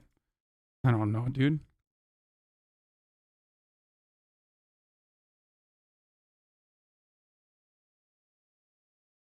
Okay, that's what I'm saying. The rich will keep gene editing out of the hands of the poor, similar to healthcare now, and it might ever get in the hands of the common man. What if they can modify their intelligence or the kids' intelligence? Then we have a bunch of rich prick Einsteins devising new ways to fuck us over every day. Okay, my friend. Right now, what you are describing is the current pre-existing order of things, okay? This is how the order of things are. Would you ever in a million fucking years be like, sorry, we should, if there was a cure for cancer tomorrow, would you ever be like, no, we can't have the cure for cancer because poor people are not going to be able to get it? No, that doesn't happen. It's already existing. It's this two-tiered medical system already exists, okay? But that's not a counter to, I don't know, developing insulin or devising new ways of allowing people to, devise new ways of treatment. The way to fix that disparity is socialized medicine, not by fucking saying we shouldn't have gene editing or some shit.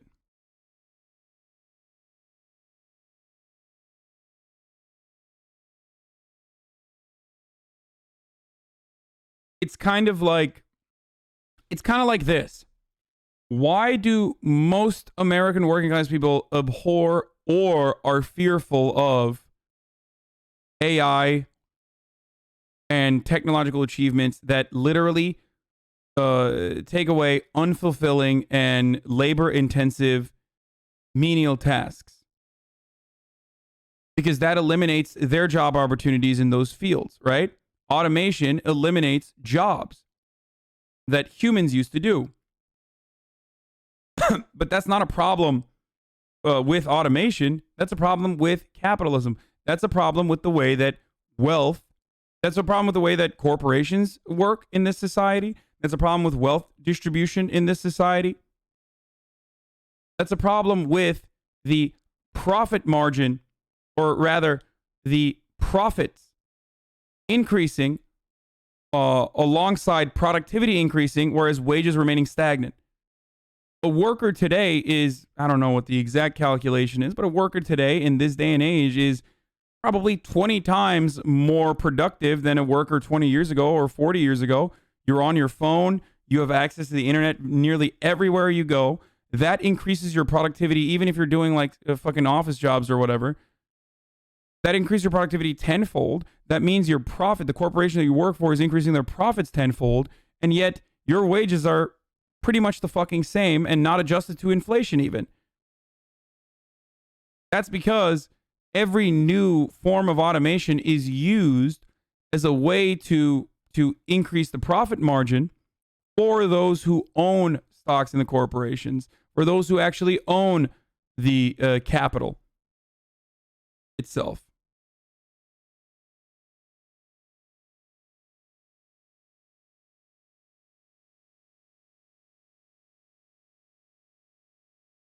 Gene editing is performed at the embryonic stage, hence the design or baby eugenics discussion. You're not curing your own brain or making your pee big. You're doing that to your kid. Kind of sus. Why is that sus? It's absolutely not sus. I would go so far as to say that it's literally the most human thing to want a better future for your children. It's incredibly human to want to have children, and some don't, and that's fine. But it's very normal to want to have children. And it's super normal to want to make sure that they have a fucking better future than a experience that you had. Why the fuck do people, like, why do you work or do anything then? Like, outside of survival, a big part of the reason why you fucking work and secure yourself is to secure a better future for your children.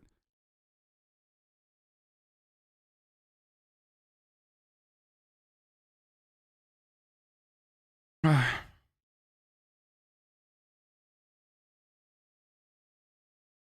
think people are just looking at different ways of. We went into like a crazy tangent here on gene editing and transhumanism, but I think people are just looking at different ways of making this seem worse than it is, or looking for reasons as to why it could be bad. And it's not necessarily a horrible thought experiment, because this is how you ultimately figure out potential problems within within like new forms of technology and shit like that. But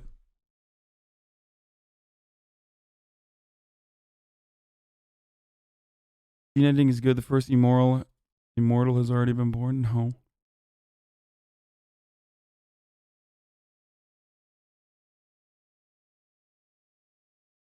It's like changing your kid's appearance or some shit is really shallow and would make me feel like my parents wouldn't love me if I wasn't pretty. It's freaky. What? I legitimately feel like a lot of those takes stem from how human we are, and it's a genuine limitation. Like it's a legitimate limitation. That it's like an actual insecurity that you need to look within yourself.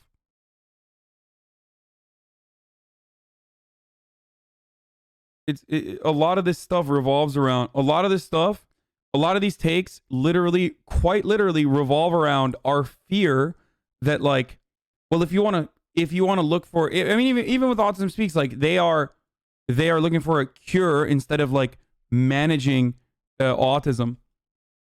Right? So it's people that currently have autism saying, well, what the fuck? You want to cure this thing that like I have? You're making me seem like I'm an aberration. When in reality, I think that opportunity, if there was one, should be given to people if they want to. I think it's ridiculous to limit people from wanting to change certain things about their children. Every part of childbirth is not to become too much of an antinatalist here, but literally every part of fucking childbirth revolves around a selfish act. You are bringing a life onto this planet. It's a very normal thing that humans do, but you're straight up bringing a life onto this planet that did not consent to be born. Did you consent to be born? No. Did I consent to be born? No. And there is a philosophical point of view here called antinatalism that is literally the heart of this argument. So in its essence, you never consented to be born. You might like it, you might hate it, but you ultimately never consented to be born. So, and just like you never consent when you're 18 years old, the way up to being 18 years old, a lot of your freedoms are limited. I mean, anarchists might get mad at me for saying this, or some might, but yeah, of course, gene editing is in a similar capacity. It is a very selfish act to bring a life onto this planet, but I'm still interested in doing it.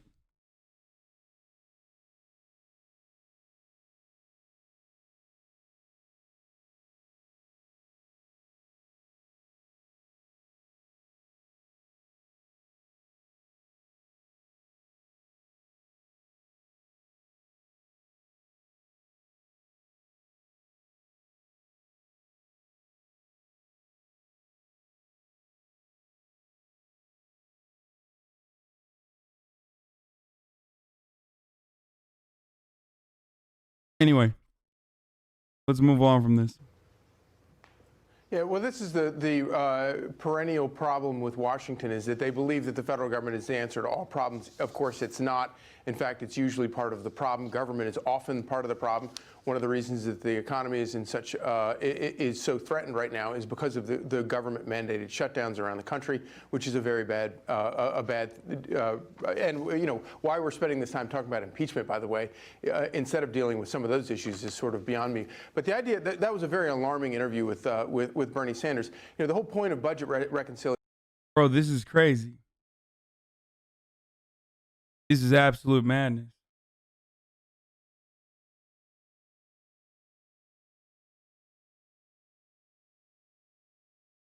Like, this is an argument about what to do with the economy. The question is, what do you think about Democrats' proposal on dealing with the looming economic crisis as a consequence of COVID? And his answer is, why are we not talking about the economy? It's so stupid that like even the idiotic Fox News watchers would or should at the very least recognize that like, wait a minute. But the entire premise of this argument, entire conversation revolves around what the Democrats are trying to do with the economy. It's not like they're not talking about impeachment right now. They're just like this news piece is just about the economy. And the reason why he can't say that is because in many ways, one of the worst things that Donald Trump did is he allowed for a brief moment for Republicans to believe that a better future is possible, that the government can give them good things. And it's not just a burden, and it's not just like someone who's stealing your taxes. The 2K checks and his constant like left-wing economic populism adjacent rhetoric, even though it was bullshit and he never wanted to act on it, was a terrifying thought for Republicans because their entire worldview revolves around starving the beast and not letting people believe that the government can do something good for them, whether it be giving them $2,000 in direct cash or whatever the fuck you want to tack on to that proposal. Biden did not walk back the 2K checks. He said he's going to do $1,400, which with the $600 literally completes the 2K checks. That's the argument that they were already making, and that's exactly what the argument that they're following on. Stop being fucking annoying. They never said it's going to be $2,400. They said it was going to be $2,000. Come the fuck on, guys. Oh.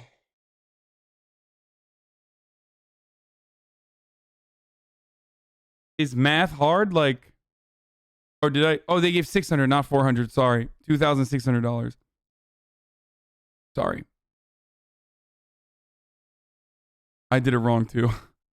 But they said 2K, like as in 2K total. Oh my god. Oh my god. Oh my god. Listen.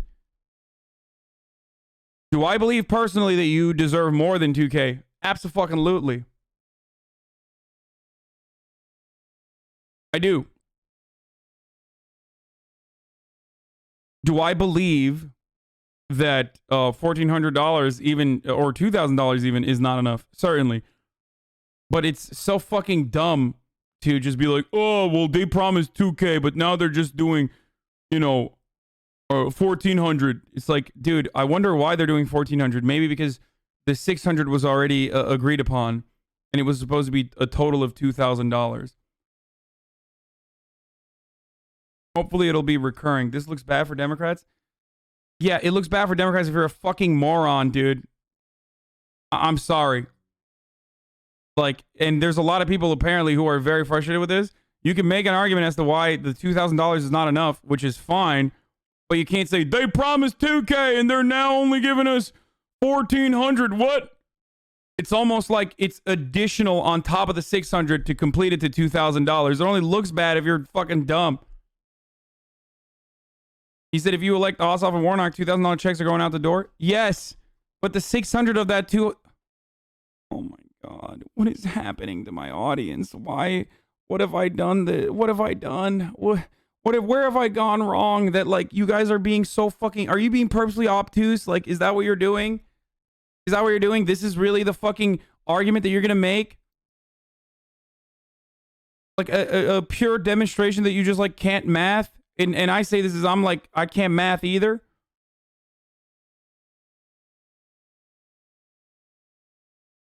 Why do you have to fucking literally become the leftist meme that like leftists don't understand math and like leftists are ridiculous on your own, like willingly? You should be smarter than this and shit on others when they fucking try to say like, oh, leftists are so dumb. They're upset that Biden is only doing 2,000 or only doing 1,400 when he said he would do $2,000.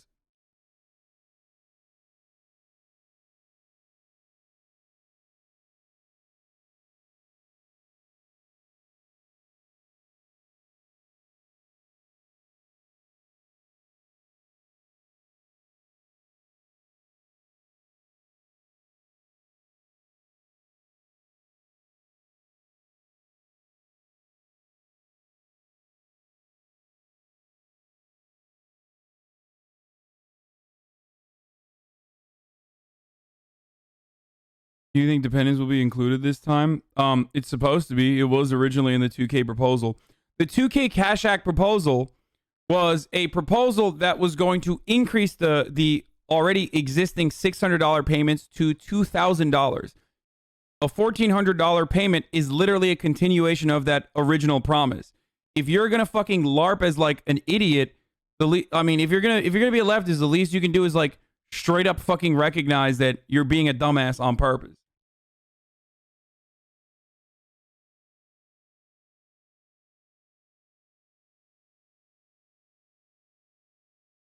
Why are you saying think Cash App? Oh, Cash App. It's a tool to make small tweaks to budgets that goes around the normal governing process. The idea that Bernie Sanders wants to use a tool like that to run roughshod over the minority, which isn't even the minority, by the way, it's a 50-50 Senate, but to run over the minority as opposed to building a coalition in order to give free health care to illegal aliens is that tells you all you need to know about where these people are and what these people are willing to do. Yeah, illegal aliens. They're getting it, dude. Like, shut the fuck up, bitch. Yo.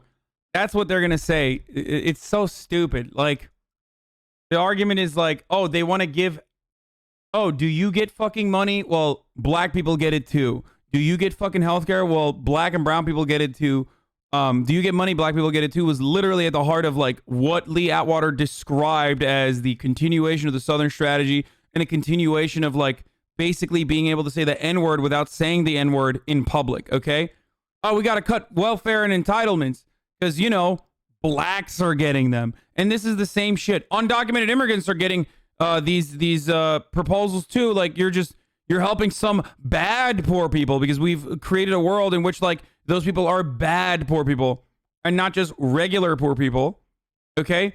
So now, like, oh, yeah, no, definitely say no to the money because bad poor people might get it too. It's so dumb. And a lot of people unironically do subscribe to that. But I believe that the number of people that subscribe to that worldview would be far smaller if there was a legitimate and continued opposition in the form of counter messaging from the Democratic Party that showed that reality to people, saying, listen, do you want health care? Everybody gets it, okay? There's no bad poor people. Republicans get health care. Democrats get health care. Undocumented immigrants get health care. Like, these are people that are just living on U.S. soil that have been here for fucking years and years and years. It is so stupid to assume that, like, they do not deserve the same kind of help from the government that they pay for. It's so dumb. But Democrats don't do that, unfortunately. They're too busy being like, well, Republicans are racist and also free market solutions are not that bad as long as you implement those free market solutions, but do it in a way that is not bad and not mean. It's like when people always talk about not giving people welfare because people abuse the system. Yeah, exactly. And whose rights they're willing to trample on in order to get their agenda through. And of course, it's why they've forever loved using the courts to get their crazy agenda through. The good news is projection, pure projection. Once again, as far as like every part of like the Republican strategy goes, pure projection. What he is describing is literally what Republicans do. Republicans are those who use the court system to get their fucking radical and incredibly unpopular agenda through.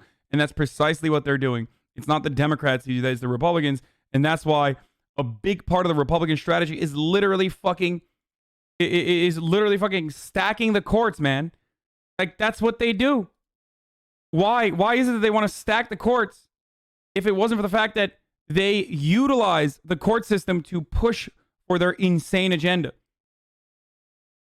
Disgusting. That we have elections every 2 years, and if they do this kind of stuff, in 2 years they'll pay a grievous price for it. You know, Robert, he's not the only one calling this potentially crazy. Axios, this is hot off the presses headline this morning, Biden's radical economic agenda, and it's really digging into who he's assembling for his team here, with the expected nomination of Wall Street foe Gary Gensler as the new head of the SEC, Sherrod Brown, the incoming head of the Senate Banking Committee. Axios writes Biden's going to attempt to chart an economic policy policy that's visibly to the left of Bill Clinton and Barack Obama. If he succeeds, they're warning that your taxes are going to go up, those regulations are going to be put back in place that significantly improve the state of the economy pre-pandemic. Are we going to see Joe Biden's economic policy left of Bill Clinton and Barack Obama, Robert? So first, I just have to go back. Charlie couldn't be more wrong. Budget reconciliation was used by Trump for tax reform. So the idea that it's for small things is absurd. Now, just to go back Joe to Biden and Bernie Sanders want to be like Donald Trump now? This is crazy. Your facts were not accurate on budget reconciliation, just to be clear. They were wrong.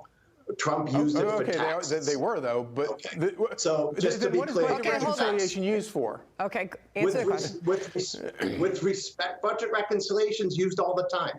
With respect to the bill. Yeah, what's up with fucking Republicans using budget reconciliation to fucking pass tax cuts?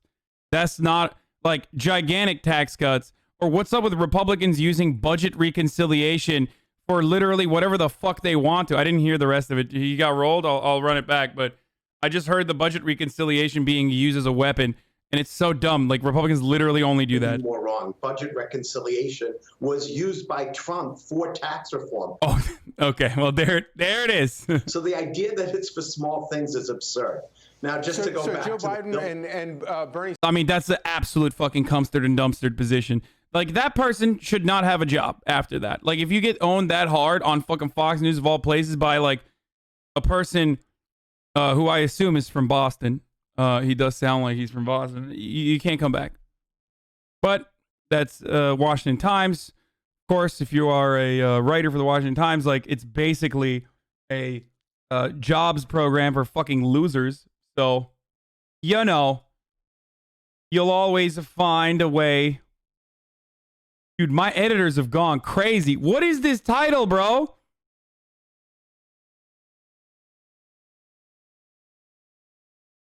What are they doing? The editor, I was looking at the titles. I don't touch any of it nowadays. And it's obviously doing really well, so I don't want to, like, you know, fuck up whatever they're doing. And whatever they're doing is working, but what is this title, bro?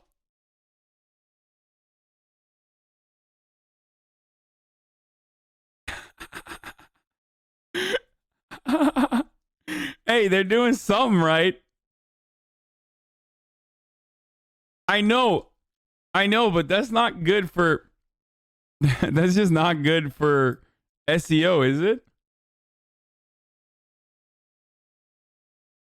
You twerking in the next vid or something?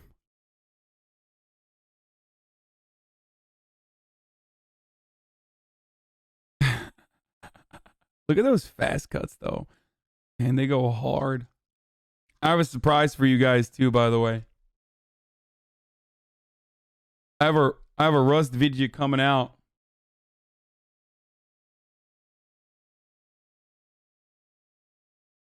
From one of this community's very own vegan agitative propaganda ministers.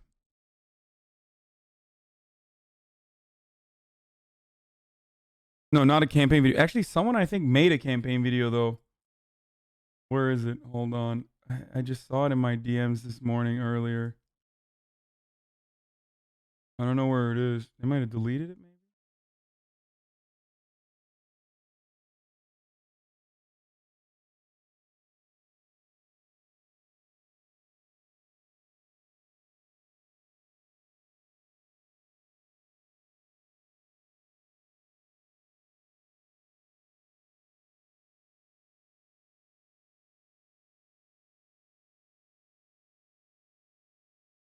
Where was it? Oh, it's him. Oh, he deleted. Or no, he made it again. He made a Hank Pecker campaign ad. Let's take a look. And by that I mean, they are brave. They are truth tellers. Wait, what's up with my audio? Is that what I sound like? They are victims of divorce court. Much like another man who's a brave truth-telling patriot. Okay, we'll watch that in a second. Let's finish this video first. Because it's 2. I gotta go and like prep for my debate at 3 p.m. Pacific in a little bit anyway. And I didn't do a lot of politics today, so I'm going to get back to politics later, probably. Not accurate on budget reconciliation, just to be clear. They were wrong. Trump used it for taxes. They were, though. But okay. So just to be clear. I have a debate coming up in Rust. I'm running for mayor. Hank, not me. Hank Pecker is. Yeah, I forgot that y'all. Yeah, I have an upcoming debate. Hank Pecker does have an upcoming debate against that disgusting, highfalutin, big city lawyer, Kelvin Ballsworth. Yeah, Kelvin, lawless and ballless. Okay, hold Ballsworth. Used for. Okay, answer the question. With respect, budget reconciliations used all the time. With respect to the Build Back Better plan, we need infrastructure. We need a huge infrastructure package, and it should be bipartisan. Trump had, I don't know, 20 infrastructure weeks that never got anything done. It is the fastest multiplier of GDP and wage growth. But Robert, go back to the point. Go back to the point that you're talking about how dire this economy is, how many people are out of work, how many struggling Americans there are. Those that are working are having a hard time making ends meet. And this administration is talking about raising taxes, Robert. Just to be clear, they're not looking to raise anyone's taxes that makes over $400,000. Got it. Let me finish. If you make $800,000, your taxes go from 25 to 25.5%. And by the way, I'm not even sure that will pass. Okay, so Charlie, I'll put the question I put to Robert because I'm running out of time. Are we going to see an economic policy from this incoming administration left of Bill Clinton and Barack Obama? Yes. Yes, and this is exactly the problem with having somebody as president who never ran a campaign, who never said anything that he's going to do or wants to do. And I'm sure that if it were left up to Joe Biden probably wouldn't pursue some of this stuff, such as free health care for illegal aliens. But you have this coterie around him, and because he doesn't have a mandate, because he didn't run a campaign that said this is what I'm going to do, all of these people are going to rush in and take all their crazy ideas, like free health care for illegal aliens, and they're going to ram it through. And the only way they get it through is through improperly using something like budget reconciliation, because they can't get. Okay, I'm running out of time. Hold on, Robert. Robert, final question to you. Hold on. It's just not right. But answer one of my questions, because you didn't answer the last one. Final question, though. Is this Biden's plan or is this Bernie Sanders' plan? Because in addition to that, this administration is going to pursue $15 federal minimum wage. They're going to But that was Biden's plan too. And also, that's not a... Bro, good luck. Good luck shitting on $15 minimum wage, by the way. I mean, I'm sure they will. I hope Republicans Republicans will. I hope Democrats will end up defending it instead of fucking cowering in fear as they normally do. Strongly support the labor unions, which were two of the key pillars of Sanders' presidential campaign. Is this Bernie Sanders' plan or Biden's? It's the Biden plan, and the Build Back Better plan is the Biden plan. You guys should read it. The idea that he didn't campaign on it, really, because Moody's, Wharton Economics, everyone said it was the best economic plan out there. I will send you the plan. You guys should put it out. Robert, thank you for joining us. Charlie, good to see you. We'll have you back. Thank you. Good to see you. All right. Lies. Okay, first of all, here are some campaign ads that were made for me. Okay, I'm about to post these in a second. Where is it? Oh, this is another one that's really good. Hold on.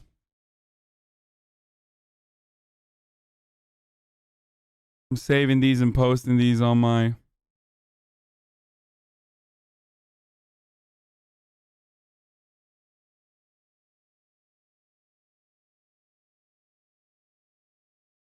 I'm tweeting it out too. Hank Pecker will be destroying my opposition. Sleepy Ludwig Ogren, who is a big city lawyer going by the name of Kelvin Ballsworth at 3 p.m. in the marketplace of ideas.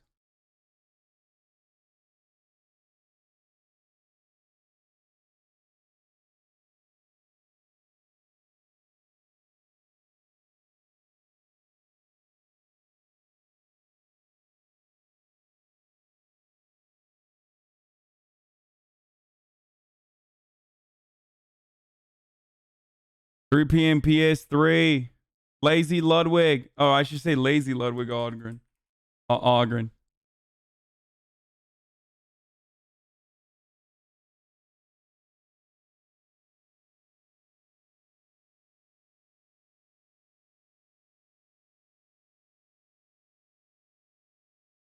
and Father Seer of the Blood Church.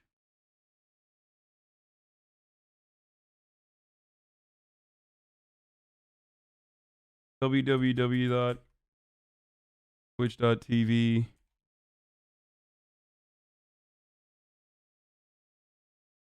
Lion Ludwig, Lazy Ludwig. I can't. Big election day.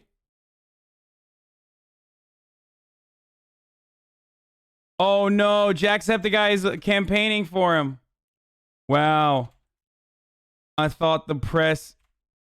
Wow. I knew the press wouldn't be on my side. Shaking my head.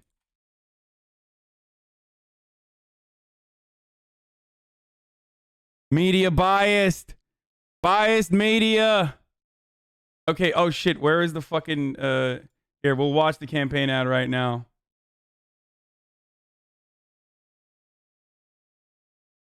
And by that I mean they are brave. They are truth tellers. They are victims of divorce court. Much like another man who's a brave truth-telling patriot who loves guns, God, and country. And that name is Hank Pecker. Hank Pecker, folks. I am a man of God. I love my country and I love my guns. And today, Hank Pecker will run for the mayoral office position in Rustopia. I will whip the police force into shape. I will make sure that we have no taxes whatsoever, and never will we have taxes. I, Hank Pecker, swear on this, on the Bible, and on the blood God. Vote for me for Rustopia mayor. We will charge the courthouse if I lose.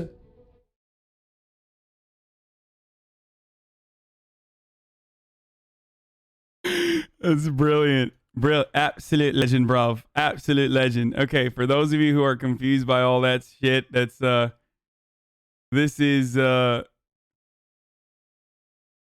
an ongoing battle in the libertarian ANCAP paradise of Rustopia.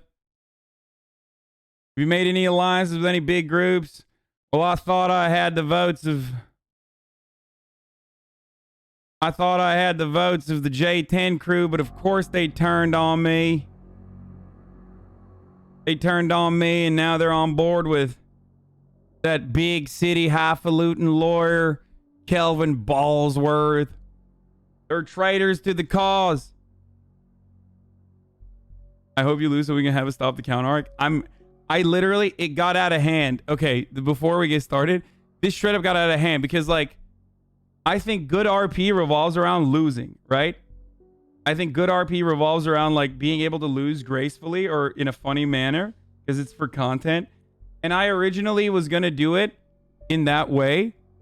But now I have, like, people following the cause and, like, they put fucking Hank Pecker, like, vote for Pecker signs everywhere. So, like, I'm gonna try my best to manage expectations while also, I guess, you know,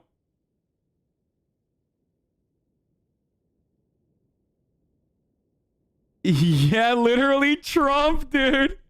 Yeah, I just wanted to do it for the content. It's gotten out of hand. But yes.